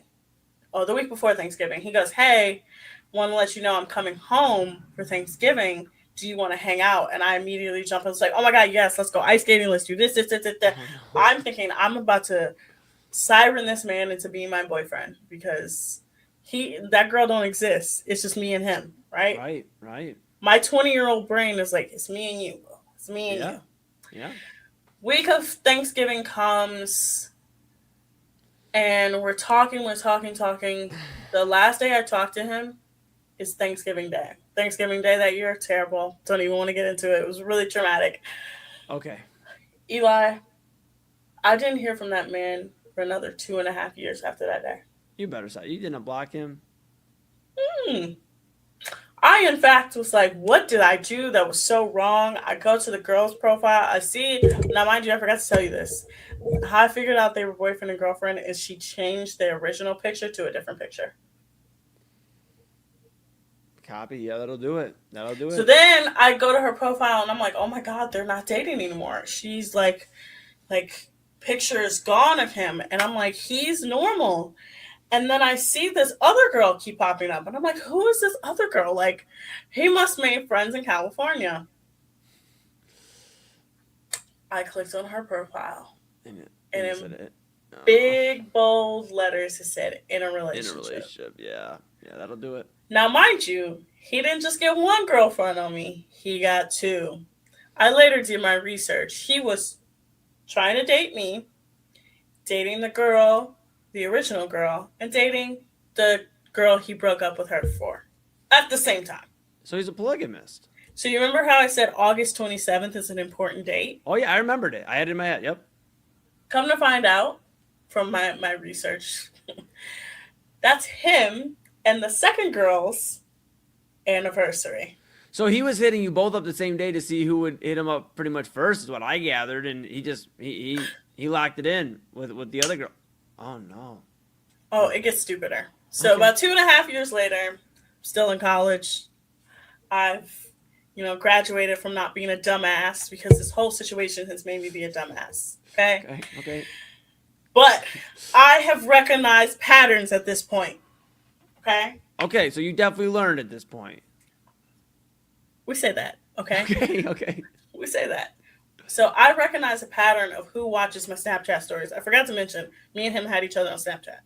Right. Yeah, my phone number, but he never Snapchatted me, ever. So I wouldn't rarely see him like ever look at my stories. Like maybe once in the like 3 years that we were following each other before this. Yeah. He maybe looked at my Snap story twice. But I'm noticing at this time, this is 2.5 years later. So this is late 2017. Yeah. He's watching a lot more. He goes from like once a year to twice a year to once every couple months to at this point, it's like once every couple months. It's not every story, but it's like every couple stories. Yeah, just letting you know that, hey, I want you to know that I'm seeing what's going on. Mm-hmm. So then I graduate, and then it ramps up to once a month. Okay. I'm like, okay. Now, mind you, again, I have pattern recognition at this moment. At this moment, I am the player. None of these men that I'm dealing with are like, you can't play me, I'm playing you. Okay. So then it goes from once a month to once a week. And by the summertime, it goes from once a week to every single story I post. Oh. This gets dumber. Because then you fell right back in. I'm stupid. I'm gonna tell you how I'm stupid. So. Oh my goodness. Autumn. I had a busy, adventurous day. Remember the gas money story and how I said I ruined New Girl for myself? How could I forget? Well, earlier that day, I had an idea. I said, okay, so he keeps watching my stories. I said, so I'm going to trap him. I'm going to trap him real good, right? Okay. I may have gone to the beach in the city that he's from, posted a nice selfie of myself, and tagged the beach and tagged the city. Okay. Because I knew he would see it. And what do you know? He slid up. Mm-hmm. Yeah, he sure did. Okay. Now, at the same time, he's slitting up. The one who traumatized me is coming over. So I'm oh no. Okay. Mm-hmm. All right. So he's messaging me and he's like, "Hey, do you remember me?" And I'm like, "Of course I remember you. Yeah." I'm trying to play it cool. Like I haven't been like low key like keeping tabs on him for the last like couple months, right? Yeah. We had a few conversations. That was cool. Nice seeing you. Fancy seeing you here. Yeah. Okay. Now he not only sends me a photo of himself, and I'm like, "Why would you send me a photo of yourself? I know who you are." Yeah. He then tells me that he's in Italy. Oh, okay. Oh, at Google. Maybe he's in the Italian Google branch. No. Mm-mm. No. Okay. Because I'm crazy, and I know he's a liar. Yeah, pathological. Mm-hmm. I go to someone's Instagram page to see if they're also in Italy. Oh. And what do you know? No way. No yes. way. Okay. Yes. Okay. So then I confront him about it. I'm like, "Oh, like I know last time we talked, I did some. I found out you had a girlfriend." He goes, "Yeah, I did. She knew about you." Huh? He's a polygamist. No, it gets crazier, Eli. So I go, so I'm pretty sure you had another girlfriend, right? So he was like, "Yeah, I dated someone after her, and me and her, we decided to be friends." Now, mind you, I already know he's in Italy with this girl. I know he's in Italy with her. Yeah. He goes, "Yeah, we decided that we're better off as friends, and she started dating a girl." Why are you lying? Yeah. Like. So then I call him on his lies because he accidentally deletes me off of Snapchat. So I'm like pissed. Oh, I'm like, you deleted me off of Snapchat. Oh my God, I can't believe you. Yeah. We have to go to break, and when we come back from break, I'm going to tell you the rest of the story. Okay. It gets good. It gets stupider. It gets dumber. Okay. I might be safe. Tonight. I might be. You're not safe. You're not safe. You and AA are not safe. Okay. When we come back, I'll finish the California boy story because I will get progressively dumber as the story goes on. You guys are watching us here on Inside Edge Network. Fanatics isn't just our name, it's who we are. Loyal, passionate fans dedicated to our favorite teams and to the sports we love. That's why we're honored to be able to offer fans the world's largest collection of official sports apparel and sports jerseys from all leagues, teams, and players you love. We feature a wide selection of gear from every league, including the NFL, MLB, NBA, NHL, and NCAA merchandise, which allows us to serve fans of football, baseball, hockey, basketball, lacrosse, soccer, golf, and, well, everything else that gets your heart pumping. Go to fanatics.com by using the QR code on your screen right now to celebrate your teams. That's fanatics.com, a proud sponsor of the Inside Edge Network, Cleveland's digital leader.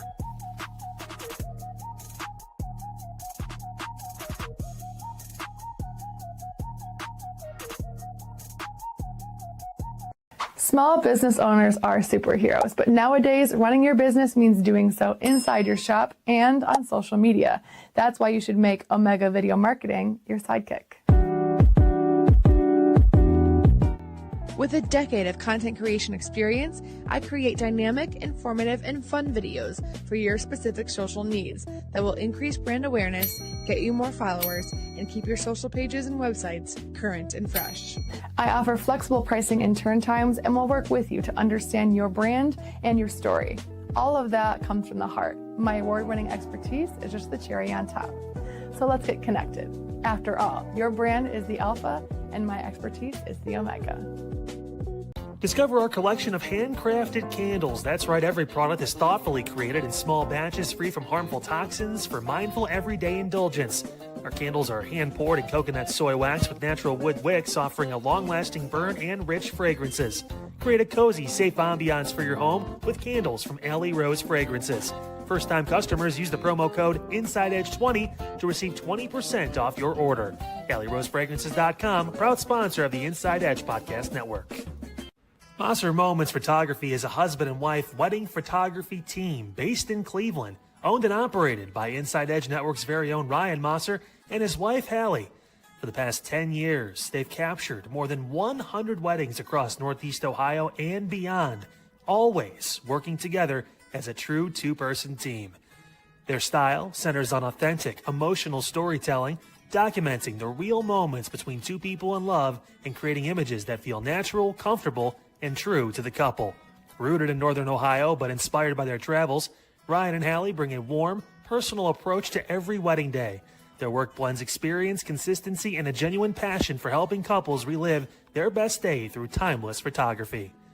Learn more at MosserMomentsPhotography.com by using the QR code on your screen right now. MosserMomentsPhotography.com, a proud sponsor of the Inside Edge Network, Cleveland's digital leader. Look, I know people don't want to hear this, but Shedeur Sanders and Deshaun Watson being best friends, being bros, that only works out to be for the best for the Cleveland Browns. If you want somebody to be successful in that QB room, it might be best that your two QBs are working together instead of against each other. Also, last night, I gave a list of LeBron's worst teams he could join. Not the best teams. We know the best teams, but the worst teams. We talked about that last night on Midnight Run. Plus, the SEC and the Big Ten, they don't need the NCAA at all. They don't need them. I explained last night why they should split apart. Coming up tonight on Midnight Run, we got a lot of things to get into. We are inching close to training camp. We got a ton of other things. I do want to get to the All-Star thing because Major League Baseball posted their best ratings, their best viewership numbers for the Major League Baseball All-Star Game in 8 years. The NBA All-Star Game posted their best ratings in almost 20 years. Which All-Star system is better? Game is better? Baseball or basketball? I do want to get to that. Plus, our latest installment of Smash or Pass. We got all that coming up tonight on Midnight Run right here on the Inside Edge Network and on our Roku app, Inside Edge Network. See you then.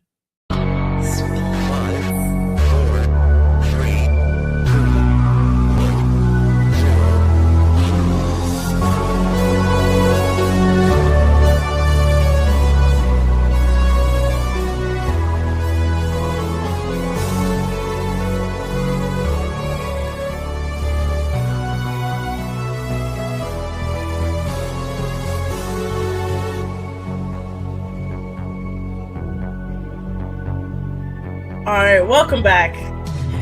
Part 2 of the story where I look completely stupid. So where we left off is that this man and I got in contact with each other, and he lied to me about having a girlfriend. Now, mind you, this is July of 2018 that this story is happening, right? So my dumb self starts talking to him again in a romantic way. Oh no. As I'm doing this, I'm keeping tabs to see if he's lying to me. To see if he's still lying to me. But you know he is. Yes, I know he is. So I come up with a plan, and I say, you know what I'm going to do? This is not about having a romantic connection. It's about getting revenge, okay? Okay. I've been plotting revenge on this man for almost 10 years now, okay? This revenge plot. You sound like a diabolical villain. You sound like, I mean, he's the villain, but the way he's 100% the villain. But you're like at the house and you have like different well, you know, Italy and then California. All right, back to you. Okay. So then he texts me again over Thanksgiving and goes, "Yeah, I'm gonna be here in Cleveland. You want to meet up?" And I go, "Of course, let's meet up." Right. Ghost me again. Oh my God! Please stop. Please. No. We'll get to it. So then he messages me 2 weeks later and it's like, "Yeah, I'm sorry we couldn't meet up, but I'll be back for Christmas this time longer." So now you can ruin your Christmas. I met up with him. Well, there's that. Not only did I meet up with him, I didn't expect it to happen. So he goes, "Yeah, so tonight, I'm mind you, I don't think this is happening because again, every single time before this, he's ghosting me." I was like, "Yeah, we should definitely go to a insert Cleveland restaurant that is a typical date night spot." And he was like, "Okay, so what time do you want to go?" I'm like, "Yeah, 8:00. Like thinking like he's never gonna. He was like, "Okay, I'll be on my way. What's your address?" I said, "Huh?" I said, "Okay." So here's my address. I'm in the middle of getting ready, and he goes, "Yeah, I'm outside." Come on. Okay. I walk outside, and there he is, and I'm like, "Oh, this is actually real." Okay. So then we go on a date. Yeah. And it wasn't a bad date. But I felt so guilty because I'm like, I know this man has a girlfriend. I know he has a girlfriend. I know he's lying to me. Yeah. And like my body could not hook up with him that night, Eli. It tried so hard, but I just couldn't. I couldn't do it. Right. Good. Hey, good job, Autumn's body, because you know what? You saved her. All right, go ahead. Back to you. It saved most of me. Not all of me, but most of me. Okay. But that is the last time I've seen that man in person. That was in 2018. For the last 7 years, I've been stringing him along because stop. Yes. So yes, I've been stringing him along for the past 7 years. Because the next year after that was 2019. He was messaging me on Valentine's Day. Found out he was in what is it? Where was he at? He was somewhere skiing with the girlfriend. Yeah, he's an international lover. Autumn messages me while he's at a certain festival in Austin, Texas. Found out she was there too. Every single time he was messaging me, I would just go to her Instagram and be like, "Yeah, he's with her." So I don't understand why this is happening. Haven't you heard the song She's Choosing I mean, I know it came out recently, but She's Choosing Texas would have told you everything you need to know about the Austin. I mean, everywhere this dude goes. I mean, my goodness. Come on, Autumn. No, I've literally been absolutely waxing this man for the last 8 years because he's pissed me off. He pissed me off for 3 years. So you know what? I'm gonna get revenge. That's fair. So then so the revenge plot doesn't come into my head until like 2020. Okay. He starts acting insane.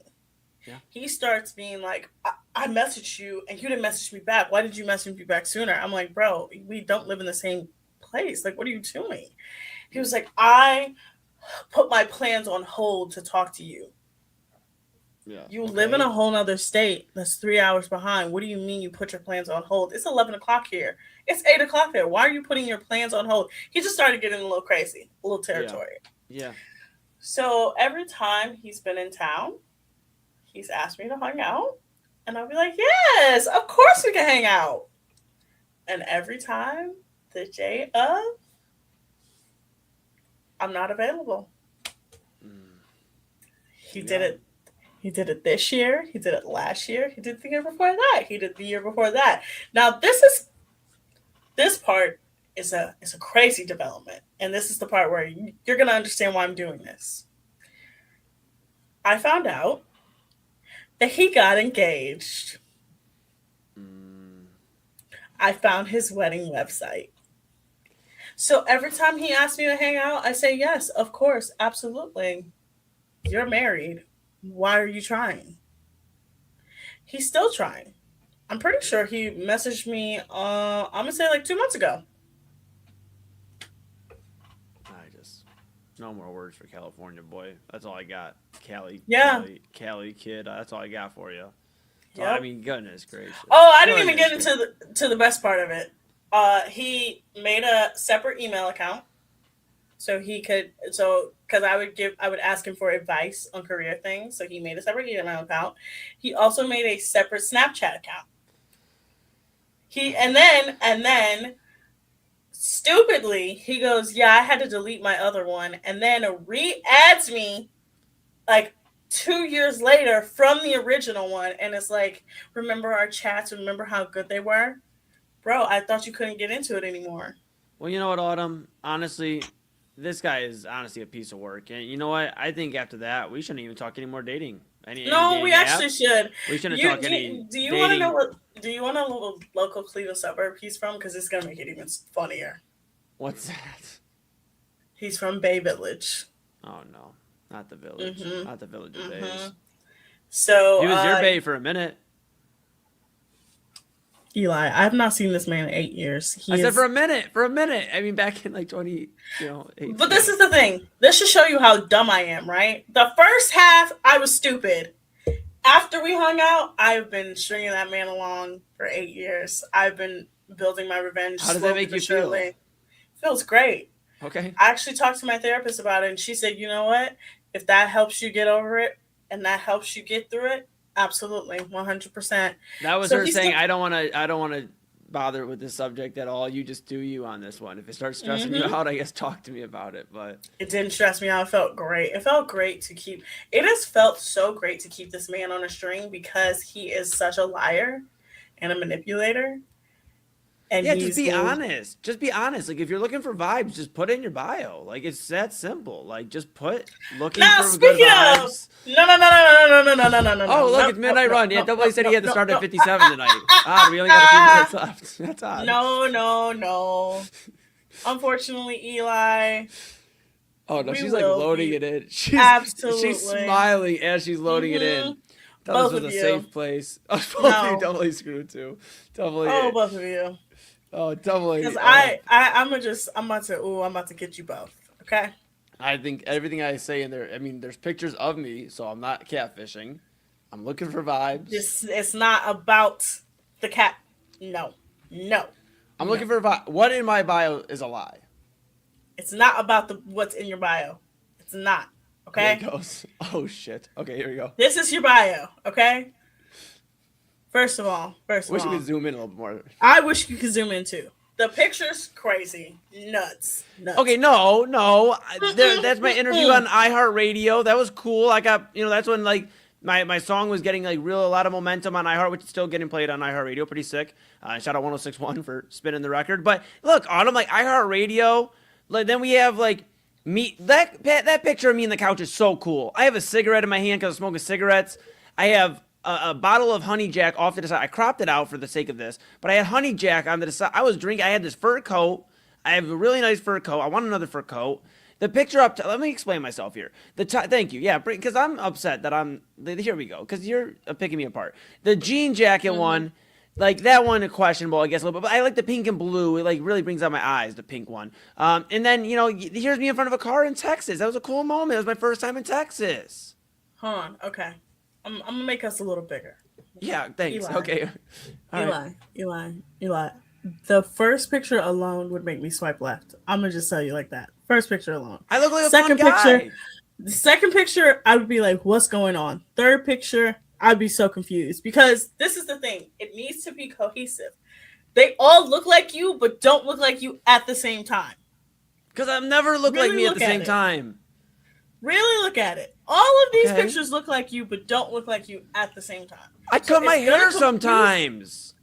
It's going to confuse whoever it is because it's like, okay, so does he have long hair? Does he have long hair? Like what? Okay, I got it. And then in the second photo, you can tell you're much younger than in the third photo. So because you're much younger, it's like, okay, so which one does he actually look like? You're confusing everybody. But that's me with my facial hair shaved, Autumn. Like, I look like a baby face when I have my facial hair shaved.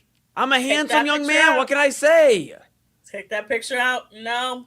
Okay. All right. We'll take that one for sure. That was the one that was iffy on. I don't know why it's second in my rotation, but I was a little iffy on it. But, sometimes they say just choose your best photos. Those are somewhat of my best. Then this bio. Jesus Christ. This bio is terrible. No, I understand. You just need me to put... No. Looking for good vibes is just... No. Autumn. No. Autumn. So what you're telling me is before that I should put I have short hair right now and then proceed with looking for good vibes. No, don't even put. Oh my God. Okay. No. Okay. So this is what you need to put. You need to put something clever that catches the attention of whoever you're trying to go for. Okay. When you are constructing your dating profile, it's all about you and that person. Okay. That's there's so many of the people. Like, who am I trying to attract? It needs to be general. Okay, so for example, every dating app I have, it's a different bio. For example, on Tinder, I said, we all know why we're here. Like, that's something clever. But that's a vibe. That's literally what I said. That's not a vibe. That's not looking for good vibes. It could be like, I take her on a walk, I hold her hand, or maybe I cuddle with her, or maybe, No. Okay. Mine is we all know why we're here. And then I list off some things about myself. Yes. I say that I have a dog. And then I say that, no, you cannot have my social media. Do your best or do your worst. You make it fun. Make it jokey. That's just weird. That's just, Eli, no. There's nothing weird about that. Look, looking for good vibes. Music artist, host. Maybe I should put assistant program director. That might help. No. Empath. Don't list empath because people need people to care. Every girl is gonna be like, oh, he's a manipulator, 100%. 100%. Why though? Why? I'm not lying. I'm being truthful. Autumn, I know you know me. Look, as your friend, I know you're not lying. But as a woman on a dating app, if I saw a man say he was an empath, red flag immediately. So should I just say angry at times? I'm Irish. That actually might work. Because I get angry sometimes. Double and I obviously handling network stuff behind the scenes stuff. I got a big festival. There's a lot of moving parts at times. So maybe that. I don't know. Okay. This is the thing. With your bio, you want it to say a lot about you, but not too much about you, to where people are like, because honestly, looking for good vibes, it could mean anything. It could mean you're looking for a relationship. It could mean, but it's not. It's too broad. It's too broad. But I clearly, I know we're running up against, I know we got a few more minutes. Condense it. Look, here's the thing. Bios are never smooth for me. I'm leaning in, folks, because I can't, I should have worn my glasses. Bios are never smooth for me, laughing face. I they made it light for a moment. Okay, haha, he's just a shy guy. Like, no. Autumn. So this is what you need to do. First of all, you just need to take out the good vibes. Take out what you do for a living. Just vibes. Don't even say vibes. Okay. Put a joke in there. Lighten it up. Okay. All right. It needs to be longer than that, because if I saw that, I'd be like, no, absolutely not. I get nervous telling people too much, and then I feel like I'm rambling. Don't tell them too much, but tell them enough. Tell them enough to where when they see it, they're like, oh, okay, I want to get to know you more. Oh no, that is not. That's no. That's not a ramble. That's enough. That's not enough. Oh my golly! I'm telling you, that's not enough. Okay. How many more sentences? You need to have at least, you know what? I'm going to look at mine because I've gotten a lot of play off of mine. It needs to be at least 1, 2, 3, 4 sentences. 4 to 5 sentences. So a paragraph. Okay. But not a paragraph. But spread it out. Right. Give us some spread it out. spacing. Yeah, like a good Yeah, NBA give team. us Give some some spacing. spacing. Yeah. For sure. Okay. Let the girls see a little bit of your personality, but not too much, because you want to be able to be like, okay, he's a little mysterious. He's a musician. He's this, he's that. I want to get to know him. But I'm like, just good vibes just is bad. It's bad. Double A, you're looking crazy, but I'm about to get you too, okay? Okay. Oh, no. I'm about to bring you in too. And this is going to lead into Midnight Run, because I'm going to get you too. Yeah. Okay. Yeah, Double A, Bring him on screen. Bring him on screen. Yeah. Double A, I have no say here, buddy. Sorry. All right. This is you. No. Damn, look at that beauty right there. Damn, he looking good. Go ahead, Double A. Go ahead. Oh. You're probably reeling him in on this dating app, whatever this Midnight app is. Run. Let's go. Double A, first of all, change the picture. 100%. Like, change the picture. That's number one. Number two. Remove. Wait, let's see if we can get a little bit more here. Remove. That's a damn good looking photo. But okay, what am I? Remove podcast host as a side hustle. Wow, we don't need to know what you do in your bio. You need to look. Lover of Cleveland sports, pro wrestling, Love Island. That's fine. Gym lover. That's fine. Uh-huh. Remove the I go 4 to 5 times a week. No girl wants to know how much you go to the gym a week. Remove the 90s R&B. 100% remove the reconnected with Jesus part. But he did. Auto. I know he did. But this is the thing. Let them have some mystery. This is the problem with the both of you. It's women don't love Jesus? That's not true. I'm not saying that. No, don't put words in my mouth. Okay? Is that what we're saying here? A good woman doesn't love Jesus? Not that there's good women that don't, whatever. Hallelujah. Hallelujah. Yeah, come on. They say you're never going to find your wife in a club or a bar, but you might find her at church. Nobody's got the right idea. Praise. No. Absolutely not. No. Remove the reconnected. By the way, I want to point out the moment you said that, it started pouring raining here. The man upstairs is upset. That's right. Yeah, you didn't just piss us off. You pissed God I'm off. not saying that you. Upset I'm not saying that you shouldn't be open about your religion, but that would also be an instant red flag where a girl will swipe left. I'm gonna just tell you right now. Remove that. Before you keep going, I'm gonna remove the Nintendo thing. No, keep that. What? Okay. Yeah. Keep that. Some girls like a guy that's into gaming. Yeah, you might find like a gamer girl, Double A. Take out love trying different restaurants. Take out that whole last part. That whole love trying different restaurants, looking for someone to vibe with. No, I like the looking for someone to vibe with. I love Take it out. He loves to laugh. Everybody that's watching this show, that's a part of this show, that's a part of this network, loves to eat. You are correct. You are absolutely correct. I had a fly that came across me. But what we need to do, and let's switch this back to the third best, okay? Okay. It's full disclosure, I did not send in all of my photos. No. I have more than one photo. No. Remove that. Absolutely. What's wrong with the Never mind. Go ahead. You go. Okay. This is my best advice to the two of you, okay? Okay. It has to be clever. Eli, I just told an entire story about how a man got me in a 10-year situationship because he listed that he thought this makes me look so stupid. But we're avoiding the toxic shit he said before that had you go on the 10-year situation. Yes. Oh, did you miss this whole thing? Yeah, I've been in a toxic 10-year situationship. I heard the whole show. Yeah, I heard the show. Yeah, okay. Yeah, so we don't need to know how stupid I am. Part of this is your fault. Oh, 100% is my fault. I said I'm dumb. I not say I'm dumb and that I have actively had a part in this. But this is my advice. Okay. Something clever. Okay? Something clever. But what does that mean? All right. Look, him saying I don't trust oatmeal raisin cookies because they look too much like chocolate chip made me think, and I was like, yeah, that's true. put something clever like that in that makes somebody think like, oh, hold on, that is true. I do like, and that's a conversation starter.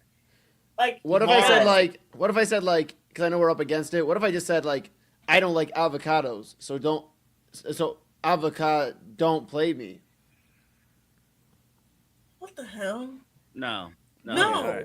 Don't do that. No, Okay, that's do that. really You that's was really on roll awful. the first time. Don't do that. Awful? What's That's awful about terrible. So No. I'll come up with some. We're bringing back midnight conversations tomorrow. Let's go.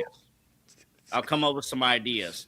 And this is where I get to use my executive powers of this network that nobody else needs to know on the T app. Oh, I got to tell you before you go on what happened to me on that app today. But first of all, that app is still live. Yeah, it is. Yeah, it is. I couldn't even get into the app because it was right around the time that it got breached, and I still am waiting on approval to get into the app. Well, either you'll get that approval or I'll get the Facebook approval. Something has to come first. Yeah, we're gonna do a master class special at some point in the next couple weeks. Yes, where we break down dating profiles. Yes, absolutely, 100%. And I'm gonna teach it. And I'm gonna teach it. And I'm gonna show you guys. Hold on. I'm gonna show you guys the perfect dating profile because again, look, hold on. I may not get a perfect dating profile. 100%. I can look on my Tinder right now, and I have over 100 matches. Damn, that is a lot of matches. I regularly have the love of your life. No, none of them are. I actively have on any dating app except for Hinge because I already told you yesterday, me and Hinge are gonna fight. I have over 100 plus likes on all of them. You know what? You know what I want? Do you do this for sport? Yeah, sure. She sure shit does. She sure shit does. Oh no, I'll say this. I know we're up against it. We want you to say, of course, your farewells because the people will miss you till tomorrow. But all I ask is you show Chad the bio tomorrow, and you get Chad's opinion on the air tomorrow about what he thinks that bio like. Let's see, like, because Chad's out of the dating game, so maybe if he saw that, like, would he agree that that's a strong bio for me to go out there and get the ladies? Like, I mean, he's married for 20-something years. Can we get an experienced voice? Yeah, we can get someone who's married to somebody who's married who'd understand, what's going on. Yes. Let me real quick before you go. Let me tell you about one of my matches today. So I did get a match. Okay, hold on. I got you on that, dude. That's pretty exciting. I got to give you this. Okay. I DM'd. Actually, I got the match a few days ago, but I came around to DM. I've been busy the last week. Okay. Hey, what's going on? One woman responded. What? HOE. And I'm like, I'm looking at my keyboard. I'm like, is the E close to a Y? Did she meant to say hey? Did you meant to say whatever? Do you think she meant how? Someone called me a hoe. Double A. She might have. I'm like, immediate block, and I'm about to. Double A. She might have meant how. I'm just looked at this again. E's next to W. She meant to say like how are you about to please like take her on a date? Like no. Hey, how's it going? How? No. And there's a part of me that believes I have seen this woman at my gym. So So maybe she's asking like how, like a straightforward question, like how do you get in the shape you are in, like fitness wise? She called him a hoe. She said hoe. She's a hoe. Yeah, you're not the hoe. I know. Blocked. Yeah, that's what it sure. was. All right. No, I'm good. I get it. I get it. Wait, you got something. You got to get running, buddy. Because I mean, clearly you got a lot of aggression after you were called a not nice name, all that. She called you a hoe. I'm like, what are you doing? You're all right. Autumn, say good night to the people. We gotta get running. Say good night to the people. Tomorrow. Oh my God, I'm so sorry. Tomorrow. We'll talk more. I'll share it with Chad more. I can't even. That's the funniest thing I've ever heard. Stay tuned. Autumn Chisholm and Chad Bryant tomorrow on the Daily Spiral. Double A Anthony Alford. That's a bad spiral. He's going to try some new things. Some of those on dating apps, some of those not. But you'll catch Midnight Run. That Station woman got a new identification. thing. Here we go.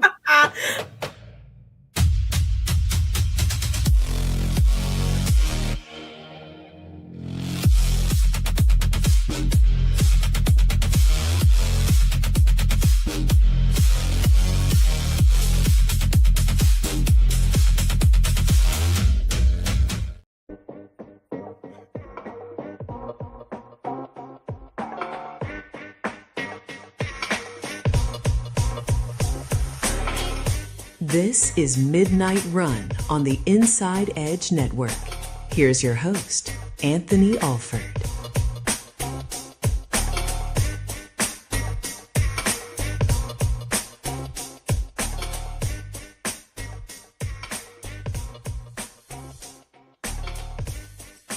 By the way, I didn't make any of that up. That actually happened.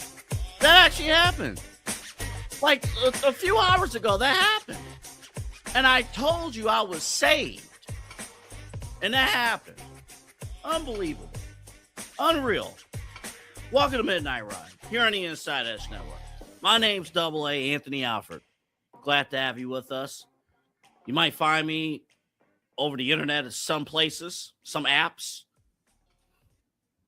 I'm going to work on 8 different bios after the show today. I'm going to really get after it. Yes, these people talking about what commitments and stuff like that, and marriage, all that stuff. And y'all wondering why LeBron's waiting. You want to talk about everybody's locked in on commitment? My behind. All right, welcome to the show. Glad to have you with us. Follow us at Inside Edge Net across all of our social media platforms. Instagram, Facebook, TikTok, Twitter, Twitch, tweets, all that stuff. My face, we're all there. Inside Edge Network, where you can find us. InsideEdgeNetwork.com is where you can find us, our website home, and our Roku app. Inside Edge Network is where you can find us on the go. You can watch from the couch. You can watch wherever with the Roku app. Glad to have you with us. We have a lot to get to coming up this hour. Rex Ryan haterade on Shedeur Sanders. A little hate away. Just doing these outside projects. What's going on with these outside projects? I don't like how this man's operate. Rex, we need you to calm down a little bit. We're going to get into that. Also later in the show, Major League Baseball had record ratings with the All-Star game. Not as much with the Home Run Derby, Netflix versus Fox, but record ratings for MLB All-Star game. NBA All-Star game earlier this year had record ratings. Which All-Star break, week, or weekend do you prefer?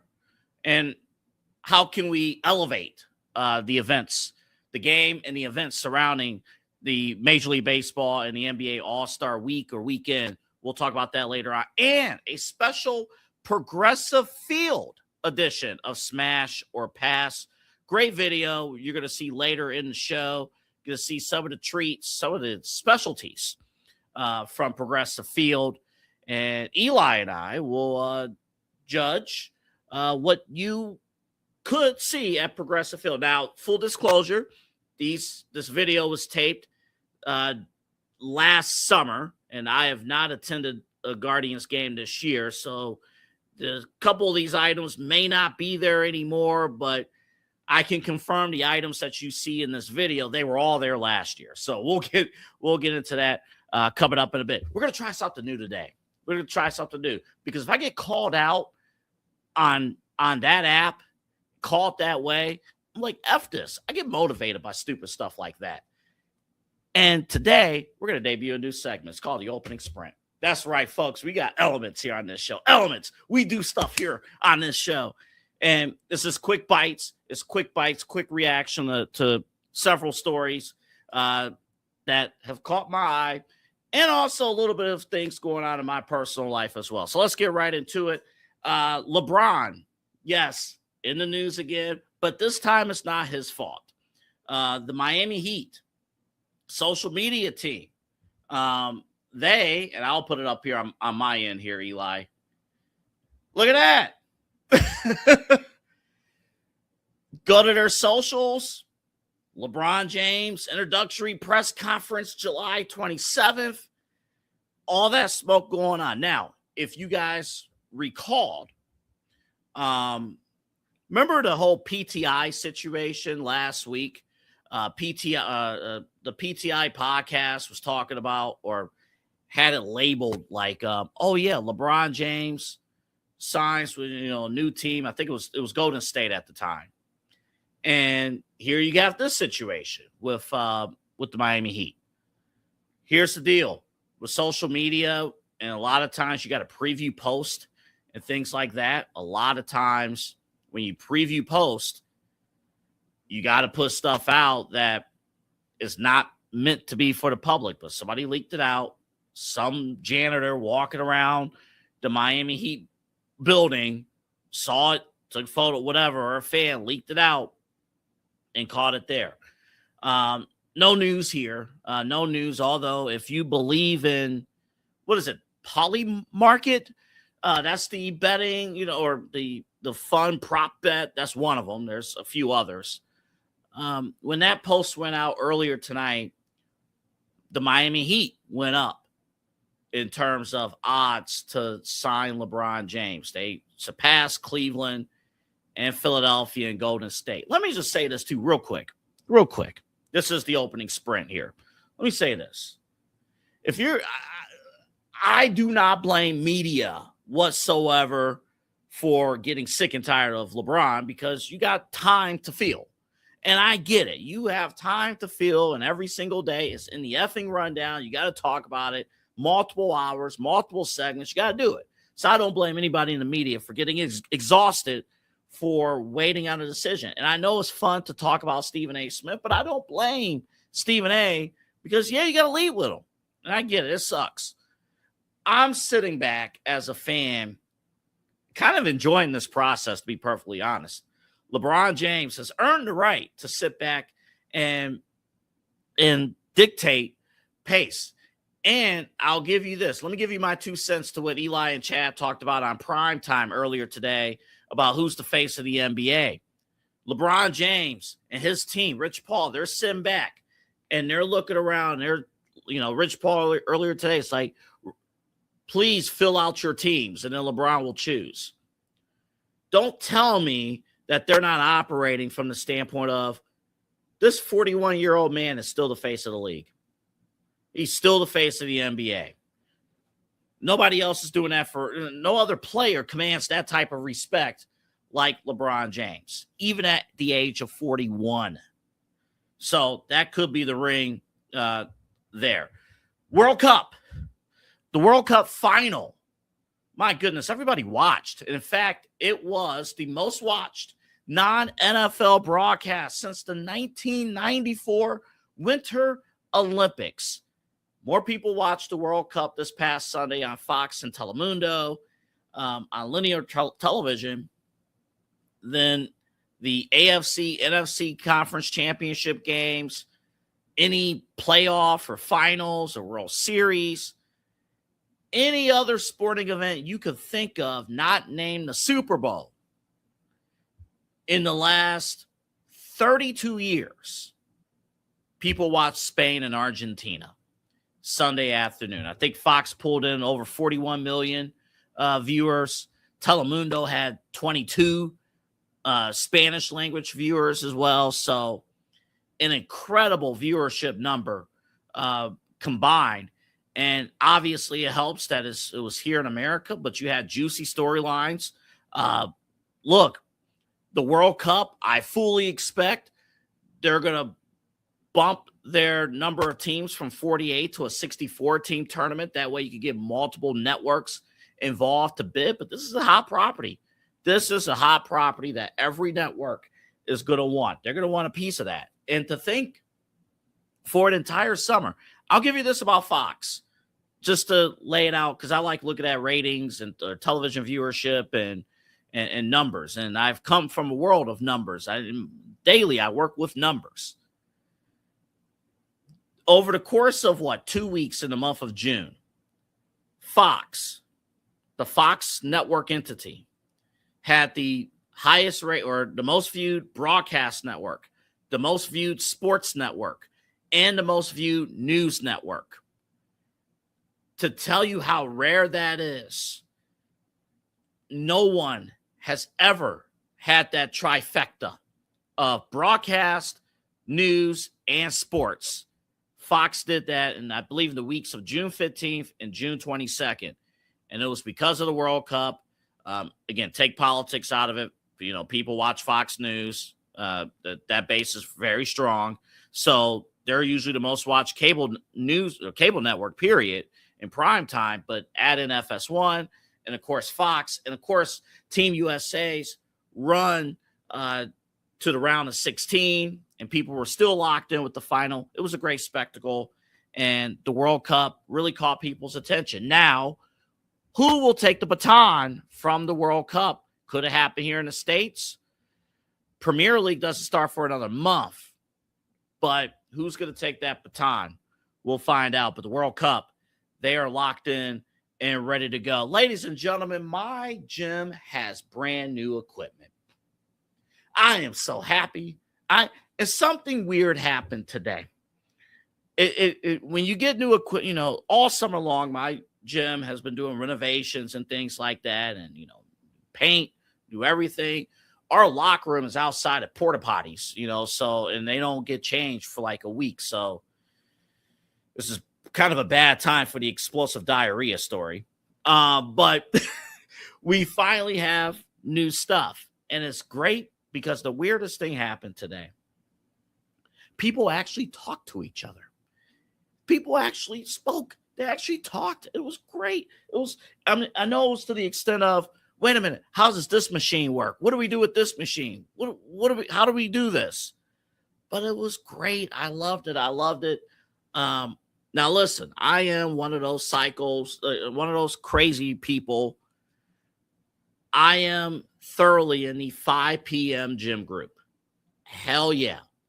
And that 5 p.m. gym group, when you go on Threads, everybody talks about how do you get out of that group?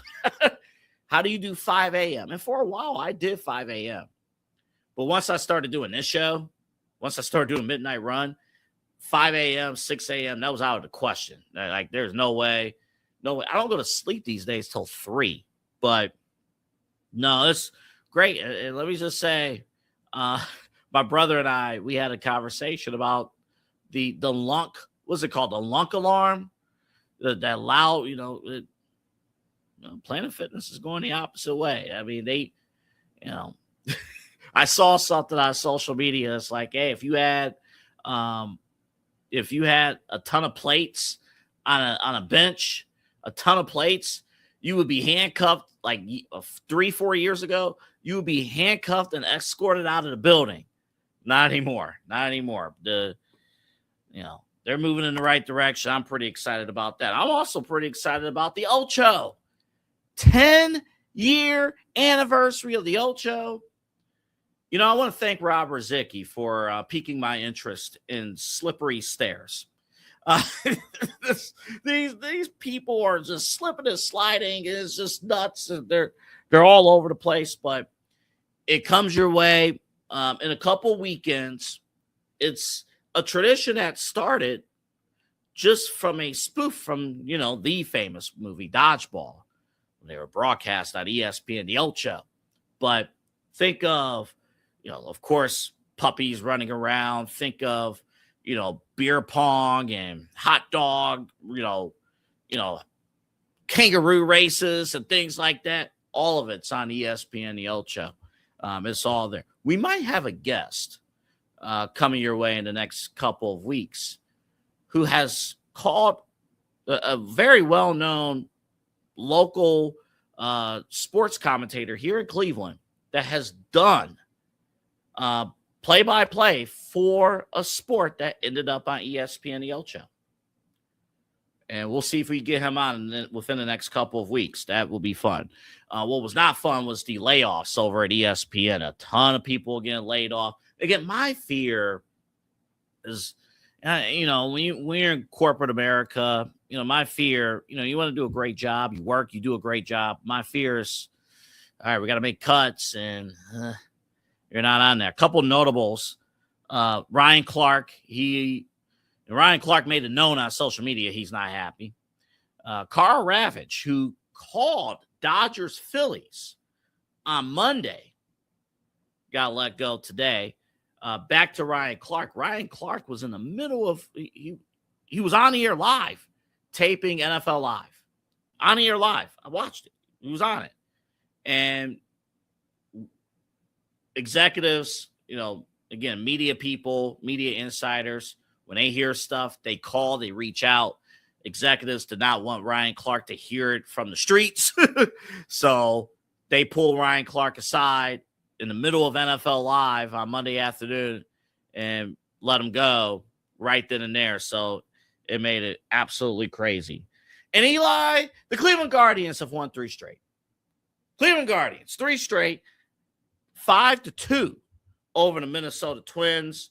And if I told you, I saw this from Danny Cunningham. I want to give him credit for this. Jose Ramirez, first off, is this close to returning. Like this close. It's right there.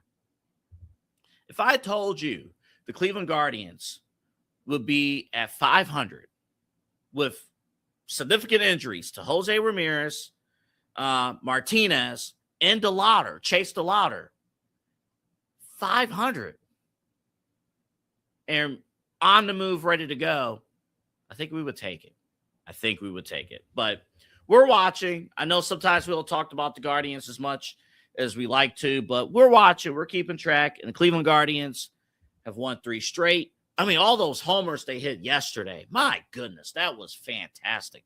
All those homers. Eli, come on the screen for just a sec, because I have a question that I need you to pass along to your Primetime co-host chat. Got it. About the Guardians / Cleveland Indians. Okay. My buddy Nick Camino tweeted about Hammy and Rosie. They were talking about the 99 Cleveland Indians. Yeah. I want you to give a chat tomorrow. Should we look at the 99 Indians? Are they underrated in history? Because I'm researching the 99 Indians. Yeah. And I'm like, these numbers are effing impressive. Yeah. Crazy impressive. Yeah. What they were putting up. And we're not talking. I know there's a romanticize about the 95 Indians. And we do. Talk to him a little bit tomorrow about the 99 Indians. See what he thinks. I'll do that. I got you, pal. I got you. Yeah. Even ask your dad, too. I know your dad's a baseball, and you're a baseball guy, but, we're a little younger on the. Yeah, no, 100%. And we'll discuss tomorrow on Primetime with Chad. And you know what? I'll let Papa Moon save his opinions about the 99 Indians for Saturday at Moon Bash. And speaking of Saturday, Moon Bash, again, we're on the air live, 1 o'clock at the Brothers Lounge. West side of Cleveland, West 117th in Detroit. We will be there 1 to 8. Myself, Papa Moon. We're celebrating my man's birthday. And over 50 local music artists will be in attendance, Eli. And I believe you have an announcement about night 2 of Moon Bash. Yes, I do. Yeah, and if you missed it, we announced it a little bit on Primetime earlier tonight. If you missed it, we have night 2 of Moon Bash. DJ night, it's official, 6 p.m. to 12 a.m. The doors open at 5:30. You don't need a super long door. Just get on in and rock, But 6 to midnight. And we have from 95.9 FM, WOVU here in Cleveland, DJ Chris Styles, who's a very prominent radio legend here. He is going to be headlining DJ night for Moon Bash Day 2. So it's going to be a very exciting weekend. $20 will get you in the door all weekend long. So 15 day 1, $5 for day 2. Just come celebrate, help support the DJs so, we can look out for them as well. And just come celebrate, man. Inside Edge Network there Saturday. I'll try to wrangle up a few of the guys with me that are off air on Sunday. And I'll be remote from Brothers Lounge doing main event. Oh, man, that's going to be a lot of fun. Speaking of somebody who doesn't want to have fun, Rex Ryan. Yeah. Always hated on Shador. Always. Always. Just that haterade, just honest. Like, you like him to be your quarterback? I like the butt fumble, sure. I'll take that instead. We'll talk Shador Sanders. Just fly, man. What are we doing? Gotta kill some people. That was some crazy. I mean, alive. Yeah, We're on YouTube. Alive. My bad. Get us to break. Get us to break. We gotta get out of here. We'll be back after this. Key On Sports is the leader in Ohio high school athletic coverage in written, print, and video streaming. From the latest news and results and written content to the high school football game of the week every Friday, Key On Sports has you covered. The vision of 15-time published author Vince McKee has become the most trusted site in Ohio high school athletic news. From podcasts to player profiles, Key On Sports is your one stop for all of it. Visit them today at keyonsports.com or on YouTube at Key On Sports. Check out their socials on Twitter and Facebook as well. Clean energy, bold flavors, and no jitters. See why people won't shut up about Dubby. Clean energy, no jitters or crash. Whether you're starting your workday or getting ready to exercise, Dubby Energy helps you lock in and focus. With over 15 flavors to choose from, you can't miss. Order Dubby Energy right now by using the QR code on your screen and use the promo code InsideEdge10 to receive 10% off your order. Dubby Energy, your energy-focused sponsor of the Inside Edge Network, Cleveland's digital leader. Discover our collection of body mists made with clean, minimal ingredients. Handcrafted with natural essential oils and clean ingredients, they offer a natural alternative to synthetic fragrances. Perfect for sensitive skin and those seeking clean, mindful self-care, and the perfect gift for you or your special someone. Courtesy of Alley Rose Fragrances. First-time customers, use that promo code InsideEdge20 to receive 20% off your order. AlleyRoseFragrances.com, a proud sponsor of the Inside Edge Network, Cleveland's digital leader. Whether searching for a baseball autographed by your favorite World Series slugger, a signed football by an iconic Hall of Famer, or the jersey of a world-famous soccer star, you've come to the right place. Here at sportsmemorabilia.com, the web's leading source of authentic sports memorabilia, you'll find more than 500,000 authentic products from nearly every professional sports league, team, and players.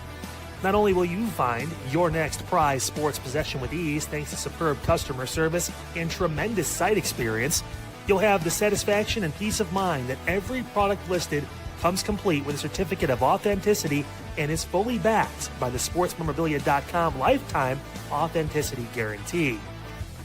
Go to sportsmemorabilia.com by using the QR code on your screen right now. Sportsmemorabilia.com, a proud sponsor of the Inside Edge Podcast Network, Cleveland's digital leader.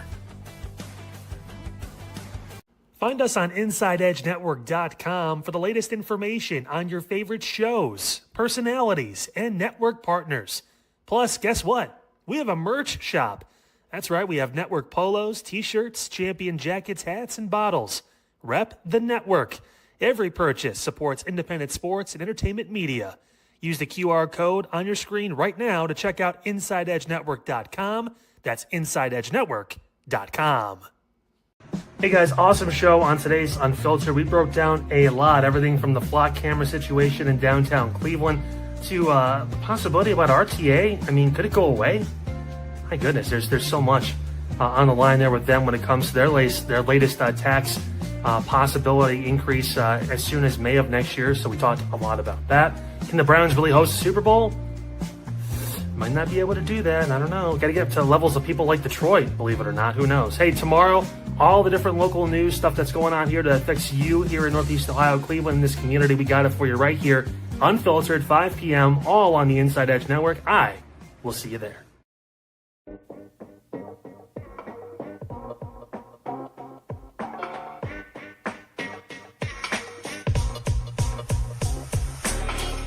This is Midnight Run on the Inside Edge Network. Here's your host, Anthony Alford.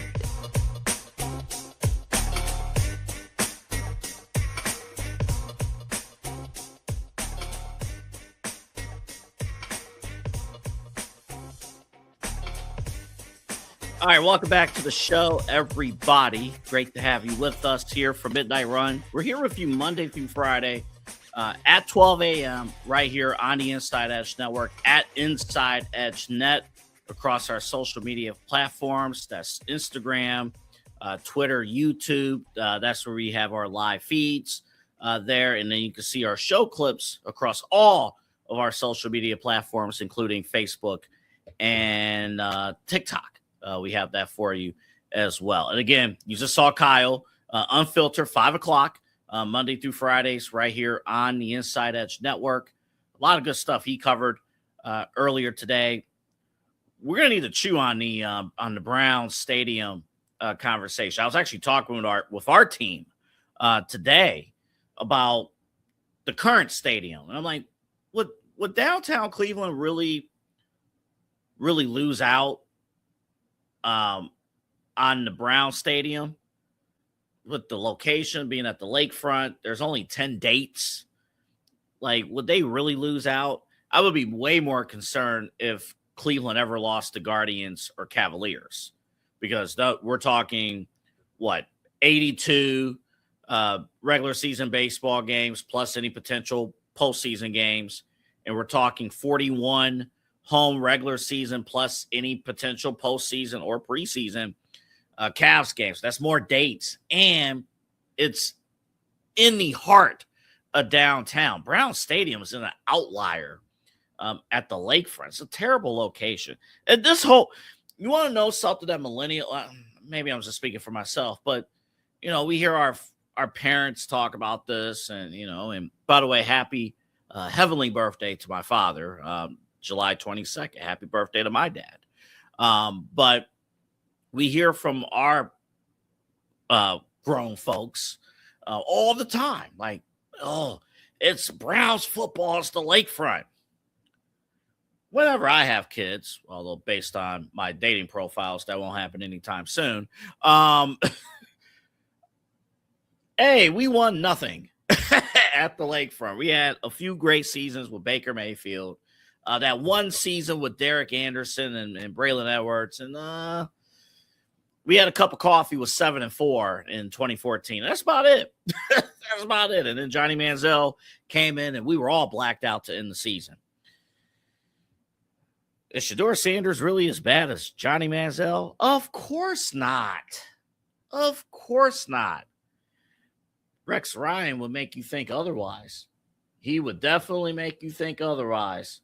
And this has been an ongoing thing with Rex Ryan and Shedeur Sanders. And again, Shedeur Sanders he's filming, he's doing stuff off the field in terms of music and things like that. He's also doing a lot of things for the community. He's also, just hosted a youth camp with over 300 kids at Brooklyn High. But I get it. A lot of people do community stuff and they don't get recognized because they don't play the quarterback position. And I am completely understanding of that. And that's ignorant of me just to zero in on Shedeur Sanders is doing a good thing and nobody else. A lot of people on the Browns, Cavaliers, and Guardians, any sport, a lot of people are doing great things. Shedeur's just highlighted because he's a quarterback. And then Rex Ryan had this to say, get a load of this kid. Great talent, needs to realize as a franchise quarterback, there has to be more we than me. Come on, man. I mean, what are we doing? What are we doing? And I hate this, and this is true. Franchise quarterback, there needs to be more we than me. So, him being himself means he's hanging out with Deshaun Watson, learning the playbook, hanging out with other teammates, learning the playbook, building commodity. His teammates traveling to Shedeur Sanders and the Sanders family home, I believe, in Florida over the offseason. I mean, there's a lot to criticize with Shedeur. And listen, when the Pats come on and we actually see them on the field and we watch the preseason games and then ultimately the games that count, definitely there's a ton of X's and O's things we will address. Definitely. And there will be tons of time where I'm probably going to be pissed at Shedeur Sanders. This ain't it. This ain't it. And of course, the Sanders family and Deion Sanders Jr. It's like, why does it bother you so much? It's like, what are we doing? It just doesn't.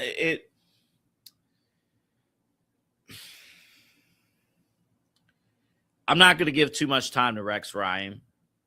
He's only really getting this much time because we're in the middle of July. I'm not going to give him this much time. But that's the thing. There are people who don't like Shedor's style for whatever reason. He still needs to ball out and perform. That's what needs to happen. He needs to definitively win this job. There is a lot at stake here with Shedeur Sanders in this camp. There is a ton at stake. He cannot be at your best, see who wins this job. But I think it's imperative for Shedeur Sanders to win this job. If you're a Browns fan, you probably want Shedeur to win this job. I want Shedeur to win this job. But he needs to earn this job. I don't want to just hand this job to him. He needs to earn this job over Deshaun Watson. But again, if there's a wild world where Deshaun wins the starting job and he actually plays well, where does that leave Shedeur Sanders? Does he have a future here? So there's a lot at stake with that. I'm going to do the commissioner thing in a little bit. Let me get to the Major League Baseball All-Star Game and the NBA All-Star Week thing. Major League Baseball. Listen, I know we've had issues with the All-Star stuff and everything going on there, and we'll address it. People are watching. Let me give you these numbers. The Major League Baseball All-Star Game on Fox last Tuesday, 8.79 million viewers tuned in. It is the most watched MLB All-Star Game since 2017. Most watched. In the 8:45 p.m. Eastern Time quarter hour, 10.19 million watched the All-Star Game. Not to be outdone, the NBA All-Star Game earlier this year on NBC, Peacock, and Telemundo, $8.8 million, 8.8 million viewers. Largest audience for the NBA All-Star Game since 2011. So 8.79, 8.8, basically round up. You essentially have identical audiences, largest ever for All-Star events. So people are very much interested in All-Star events. Now, let me also add on real quick. NBA All-Star Game had a Winter Olympics lead-in. Major League Baseball All-Star Game had a World Cup lead-in. So lead-ins do matter. But people are interested. But are people enjoying what they're seeing? I think the NBA had an interesting concept with the USA versus the world concept, but it's still weird to have, half-hearted or incomplete games where it was weird. I think they need to toy with that idea a little bit, but USA versus the world, hey, if people don't want to be rivals with each other, they do want to be rivals against people in the world. So maybe that works out there. Major League Baseball, I heard Chad and Autumn last week while Eli was on vacation. And I thought it was interesting to hear from both of them because and Eli, they're thorough baseball people. And they were not a fan of the MLB All-Star festivities. Eli, just thumbs up or thumbs down off screen. Are you a fan of MLB All-Star activities? Thumbs up or thumbs down? Thumbs up. Okay. So is it a definitive thumbs up or like a definitive thumbs up? Okay, cool. So I do think with the home run derby, we could do a little bit more. I did like that. You don't need the clock. You don't need that. Just roll. Just roll, get those homers. I wonder if you could make a separate competition, a team home run derby. And I'll credit this idea to Chad. I like the idea of, pair up some people with teams and then like have like one batter go up, second batter go up, third, and then just rotate and just do it that way. I like that. I know people are going to criticize the NBA All-Star break for a lot of different reasons. It's a sport for people to do. Oh, basketball's in a bad state. A lot of people watched the MLB All-Star game, NBA All-Star game. People are watching. It's just up to these leagues to make it better. Now, to answer my question, who do I think has the better All-Star experience? I would say the NBA, strictly because there's more events to watch. But you can't rig an MLB All-Star game. You can't rig a baseball game unless you make it into basketball. Remember that movie? One of Bob Costas' favorite movies, basketball. But you can't rig that. So I found that to be interesting. But yeah, great week for sports. NBA is not dead, folks. And Major League Baseball is on a good run, too, just as long as they don't get locked out. More to come, as they always say. Coming up next, I'm going to become the first commissioner. We're going to get all the people out of the I'll tell you how when you come back. But Eli and I will break down snack or fast food at Progressive Field. I'll talk about that. My name is great to have you along right here on the Inside Edge. Fanatics isn't just our name, it's who we are. Loyal, passionate fans dedicated to our favorite teams and to the sports we love. That's why we're honored to be able to offer fans the world's largest collection of official sports apparel and sports jerseys from all leagues, teams, and players you love. We feature a wide selection of gear from every league, including the NFL, MLB, NBA, NHL, and NCAA merchandise, which allows us to serve fans of football, baseball, hockey, basketball, lacrosse, soccer, golf, and, well, everything else that gets your heart pumping. Go to fanatics.com by using the QR code on your screen right now to celebrate your teams.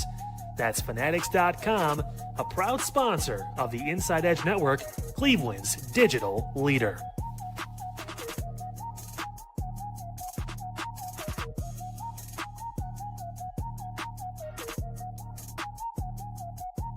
Small business owners are superheroes, but nowadays running your business means doing so inside your shop and on social media. That's why you should make Omega Video Marketing your sidekick. With a decade of content creation experience, I create dynamic, informative, and fun videos for your specific social needs that will increase brand awareness, get you more followers, and keep your social pages and websites current and fresh. I offer flexible pricing and turn times and will work with you to understand your brand and your story. All of that comes from the heart. My award-winning expertise is just the cherry on top. So let's get connected. After all, your brand is the alpha and my expertise is the omega. Discover our collection of handcrafted candles. That's right, every product is thoughtfully created in small batches free from harmful toxins for mindful everyday indulgence. Our candles are hand-poured in coconut soy wax with natural wood wicks, offering a long-lasting burn and rich fragrances. Create a cozy, safe ambiance for your home with candles from Alley Rose Fragrances. First-time customers use the promo code InsideEdge20 to receive 20% off your order. AlleyRoseFragrances.com, proud sponsor of the Inside Edge Podcast Network. Mosser Moments Photography is a husband and wife wedding photography team based in Cleveland, owned and operated by Inside Edge Network's very own Ryan Mosser and his wife Hallie. For the past 10 years, they've captured more than 100 weddings across Northeast Ohio and beyond, always working together as a true two-person team. Their style centers on authentic, emotional storytelling, documenting the real moments between two people in love and creating images that feel natural, comfortable, and true to the couple. Rooted in Northern Ohio but inspired by their travels, Ryan and Hallie bring a warm, personal approach to every wedding day. Their work blends experience, consistency, and a genuine passion for helping couples relive their best day through timeless photography. Learn more at monstermomentsphotography.com by using the QR code on your screen right now. monstermomentsphotography.com, a proud sponsor of the Inside Edge Network, Cleveland's digital leader.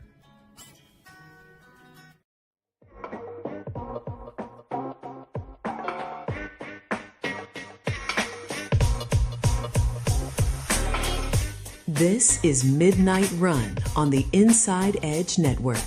Here's your host, Anthony Alford.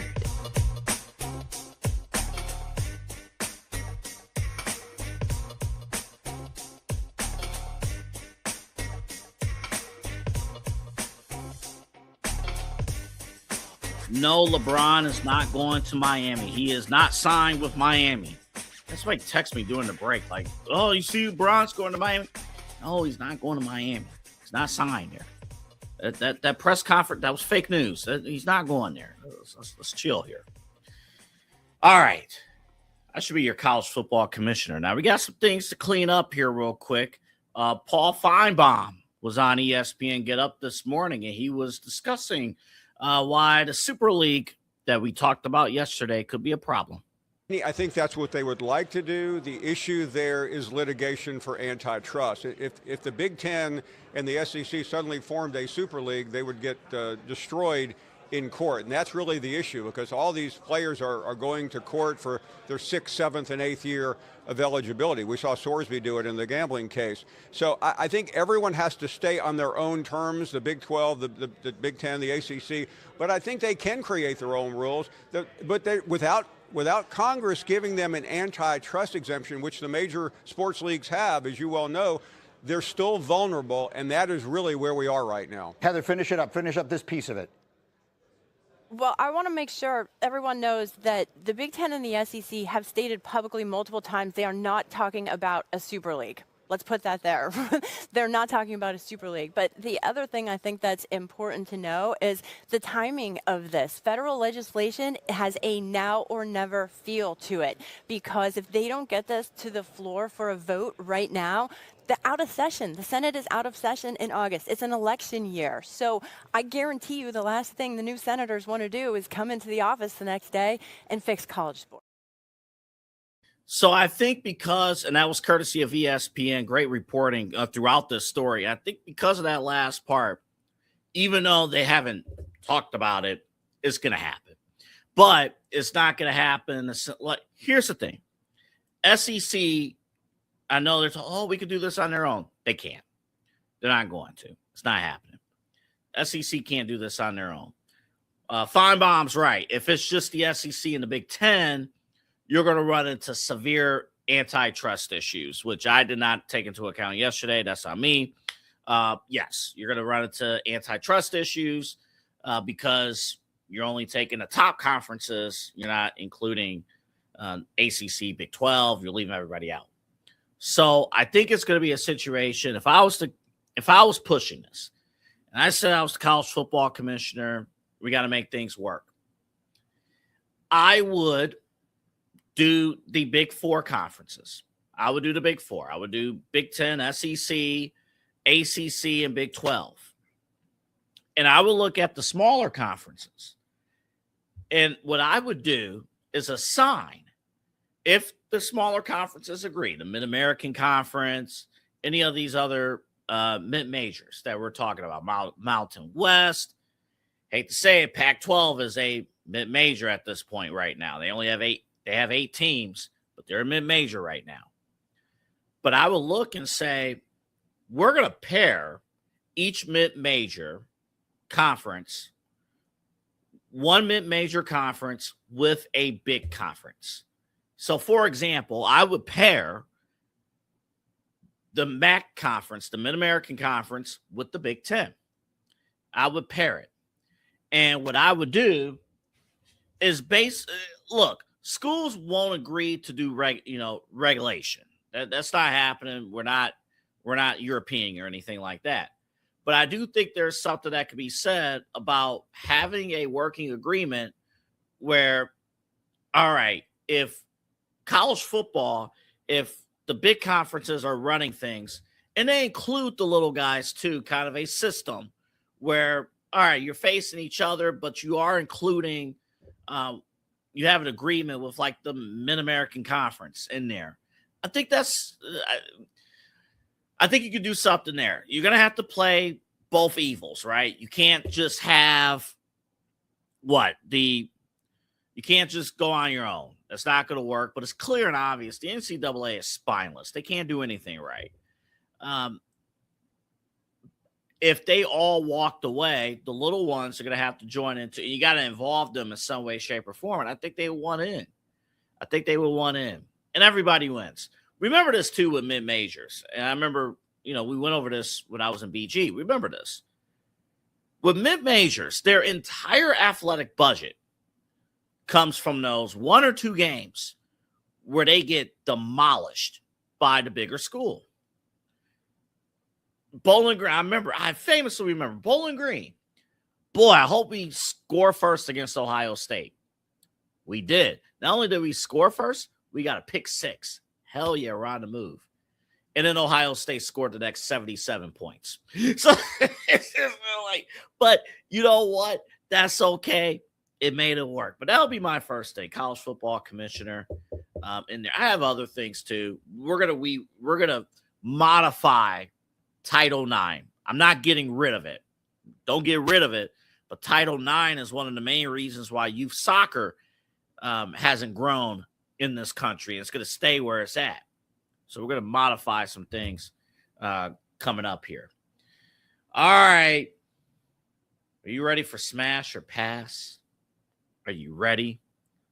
Let's send you this video right now. This is Progressive Field. This is from last summer, August of 2025, courtesy of the Eric Hammer. Eric Hammer with this video of today's edition of Smash or Pass. Looking for the best stadium food in the country, and today I'm at Progressive Field, home of the Cleveland Guardians. I had heard nice things about Progressive Field. I had heard pretty good things about the food at Progressive Field, but both were totally undersold. Progressive Field does not play when it comes to food. Let's get right to it. Do your best to keep up, and I'll hit you with my 3 favorites at the end. Gigantic turkey leg, because that's a normal thing to have. The only way to eat this is straight barbarian mode, and it comes with a really nice Alabama white barbecue sauce. But if you want something a little cleaner, the smoked wings are on point. They've got a Nashville spicy chicken sandwich, but I actually prefer their hot honey tenders. Perfect amount of sauce, just bordering on messy, and it's actually spicy. Mozzarella sticks and a ball game kind of just go hand in hand, but they also have a mozzarella stick sandwich on garlic toast with pesto, mayo, marinara, and balsamic glaze. Let's talk nachos. You cannot go wrong with Helmet Nachos. Simple but a classic. Local favorite Momocho is serving up chicken nachos with salsa verde, and queso, but the hot honey barbecue chicken nachos gotta be my favorite at the ballpark. This is called the best damn cheesesteak. Comes with Swiss mozzarella and a Cajun cheese sauce. They've got a solid burger, and they've also got something called Polish boy poutine. Fries loaded up with kielbasa, cheese curds, barbecue sauce, and coleslaw. Corned beef egg rolls with Swiss sauerkraut and Thousand Island dressing. This is my first time seeing fried pickles at a baseball game, and I love it. Frozen cocktails at a baseball game hit hard on a nice day. The mango margarita is awesome, but I slightly lean towards the vodka lemonade. Stadium pizza sure isn't what it used to be. They've got a spicy pepperoni flatbread, and someone in the kitchen decided to go off script with this spaghetti and meatball pizza, which I wanted to hate but actually did not. And I couldn't not try the slider dog with pimento mac and cheese, bacon, and Fruit Loops. Also not horrible, but the Fruit Loops are for sure a little strange. Let's come back down to earth for a few of my favorites. The Guardian Burger has capicola, salami, pepperoni, provolone, and all the fixins. It's basically an Italian sub on a burger, and it's awesome. The chicken bacon ranch fries are incredible. I love these so much, I want these every single day. And that fried bologna sandwich is another banger. It's got cheese, mustard, and a whole bunch of kettle chips on a potato bun. It is outstanding. Cleveland, I was not familiar with your game, and Progressive Field quite literally has it all.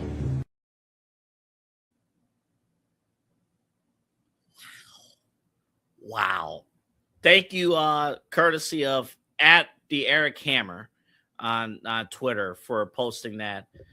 Eli, I have to admit, first off, I've tried the slider dog with the Fruit Loop. The Fruit Loops, you actually need the Fruit Loops. It's actually really good. Smash on the slider dog.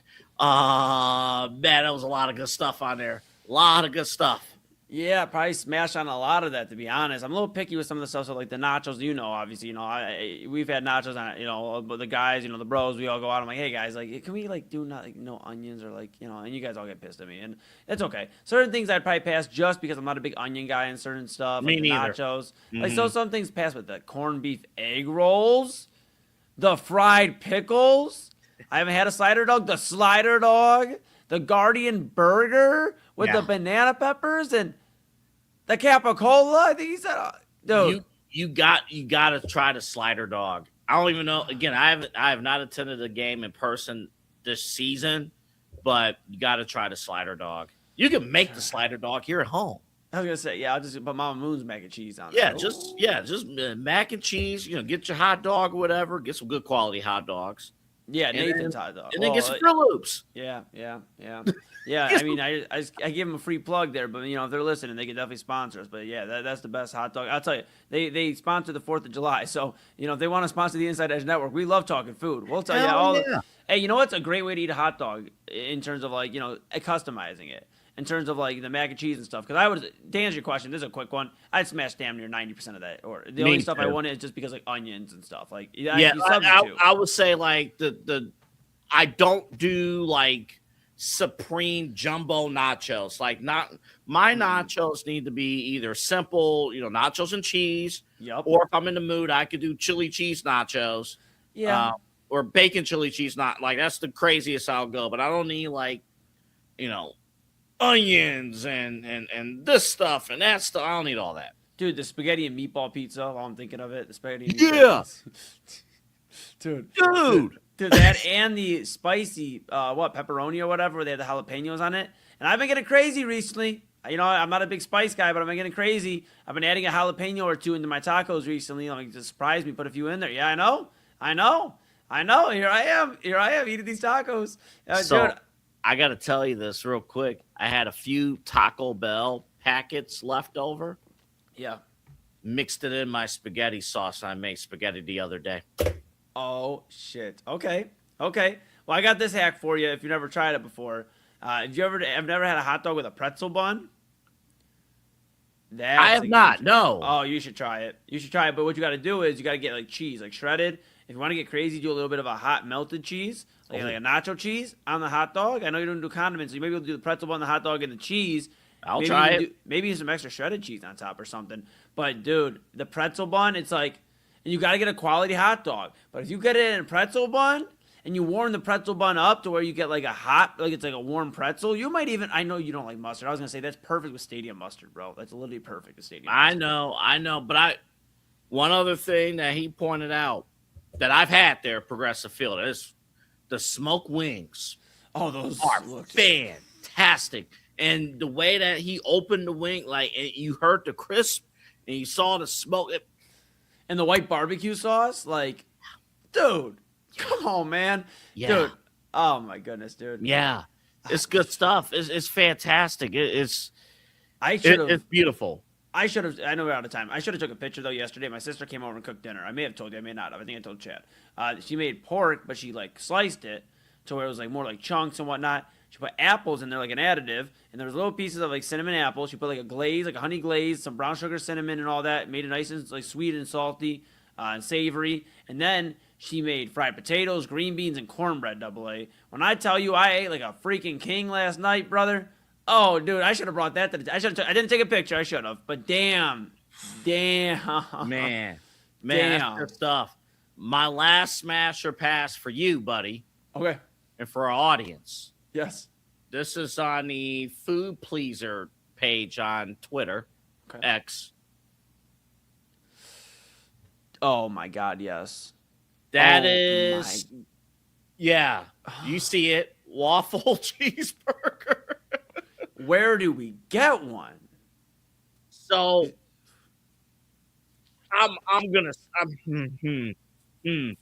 See, this is where your health has to be. That's a lot of meat. I did see somebody comment on this. They said, and I wholeheartedly agree with this. Take the top waffle off. Remove the top waffle. Put a fried egg. I think you're doing too much there. I think you're doing too much. I think there's too much. That's too much. I hate using the word goo, but that's like too much goo going on in like one sandwich. They already got the syrup and like the grease from the burger. And then you're gonna add the yolk. But the yolk usually is good there. Like you mix it up and stuff. But yeah, you're gonna have. I don't know. I mean, the beef has. Dude, I'm gonna try these at the house. I'm gonna tell Papa Moon we should try these at the house.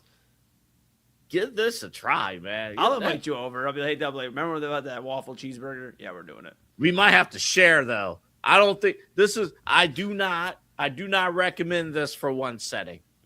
Yeah. Cut it in quarters and share it with your peeps. You might want to split it up. No, for real. No, for real. Holy man. Right. Hey, that is good stuff. I love it. I love you guys. Thank you for tuning in to Midnight Run here on the network, Inside Edge Network. For our entire team, Double A here signing off. Again, we're back with you tomorrow and every single weekday, midnight to 1, right here at the Inside Edge Network. And remember, quick programming note, we will be at Eli's Moon Bash this Saturday, 1 to 8. Speaking of Eli's dad, myself, Papa Moon, and many others will be leading coverage. You're going to meet a ton of great talent. We're going to tell, we're going to have great stories, things like that. We're going to spend a good chunk of the broadcast talking about Eli while Eli's working. So we got all that coming up. We're so excited, but we thank you guys for your support of the Inside Edge Network. We can't do any of this without you guys. And if you have a local business, you have something you want support and you want to get the word out, drive awareness, things like that, hit us up at the Inside Edge Net or at Inside Edge Net, or even myself personally at Anthony Alfred 92. Hit up Eli on Instagram at the man they call Moon on Instagram. We're going to hook you up. So if you're watching your local business owner, manager, things like that. Hey, we got something coming up. We got back to school, things like that. And we have football season right around the corner. We got great programming, all that stuff. Again, remember, like and subscribe at Inside Edge Net across all of our social media platforms. InsideEdgeNetwork.com is where you can find us on the web, and our Roku app. So search Inside Edge Network. Thank you guys for tuning in. We will see you tomorrow night.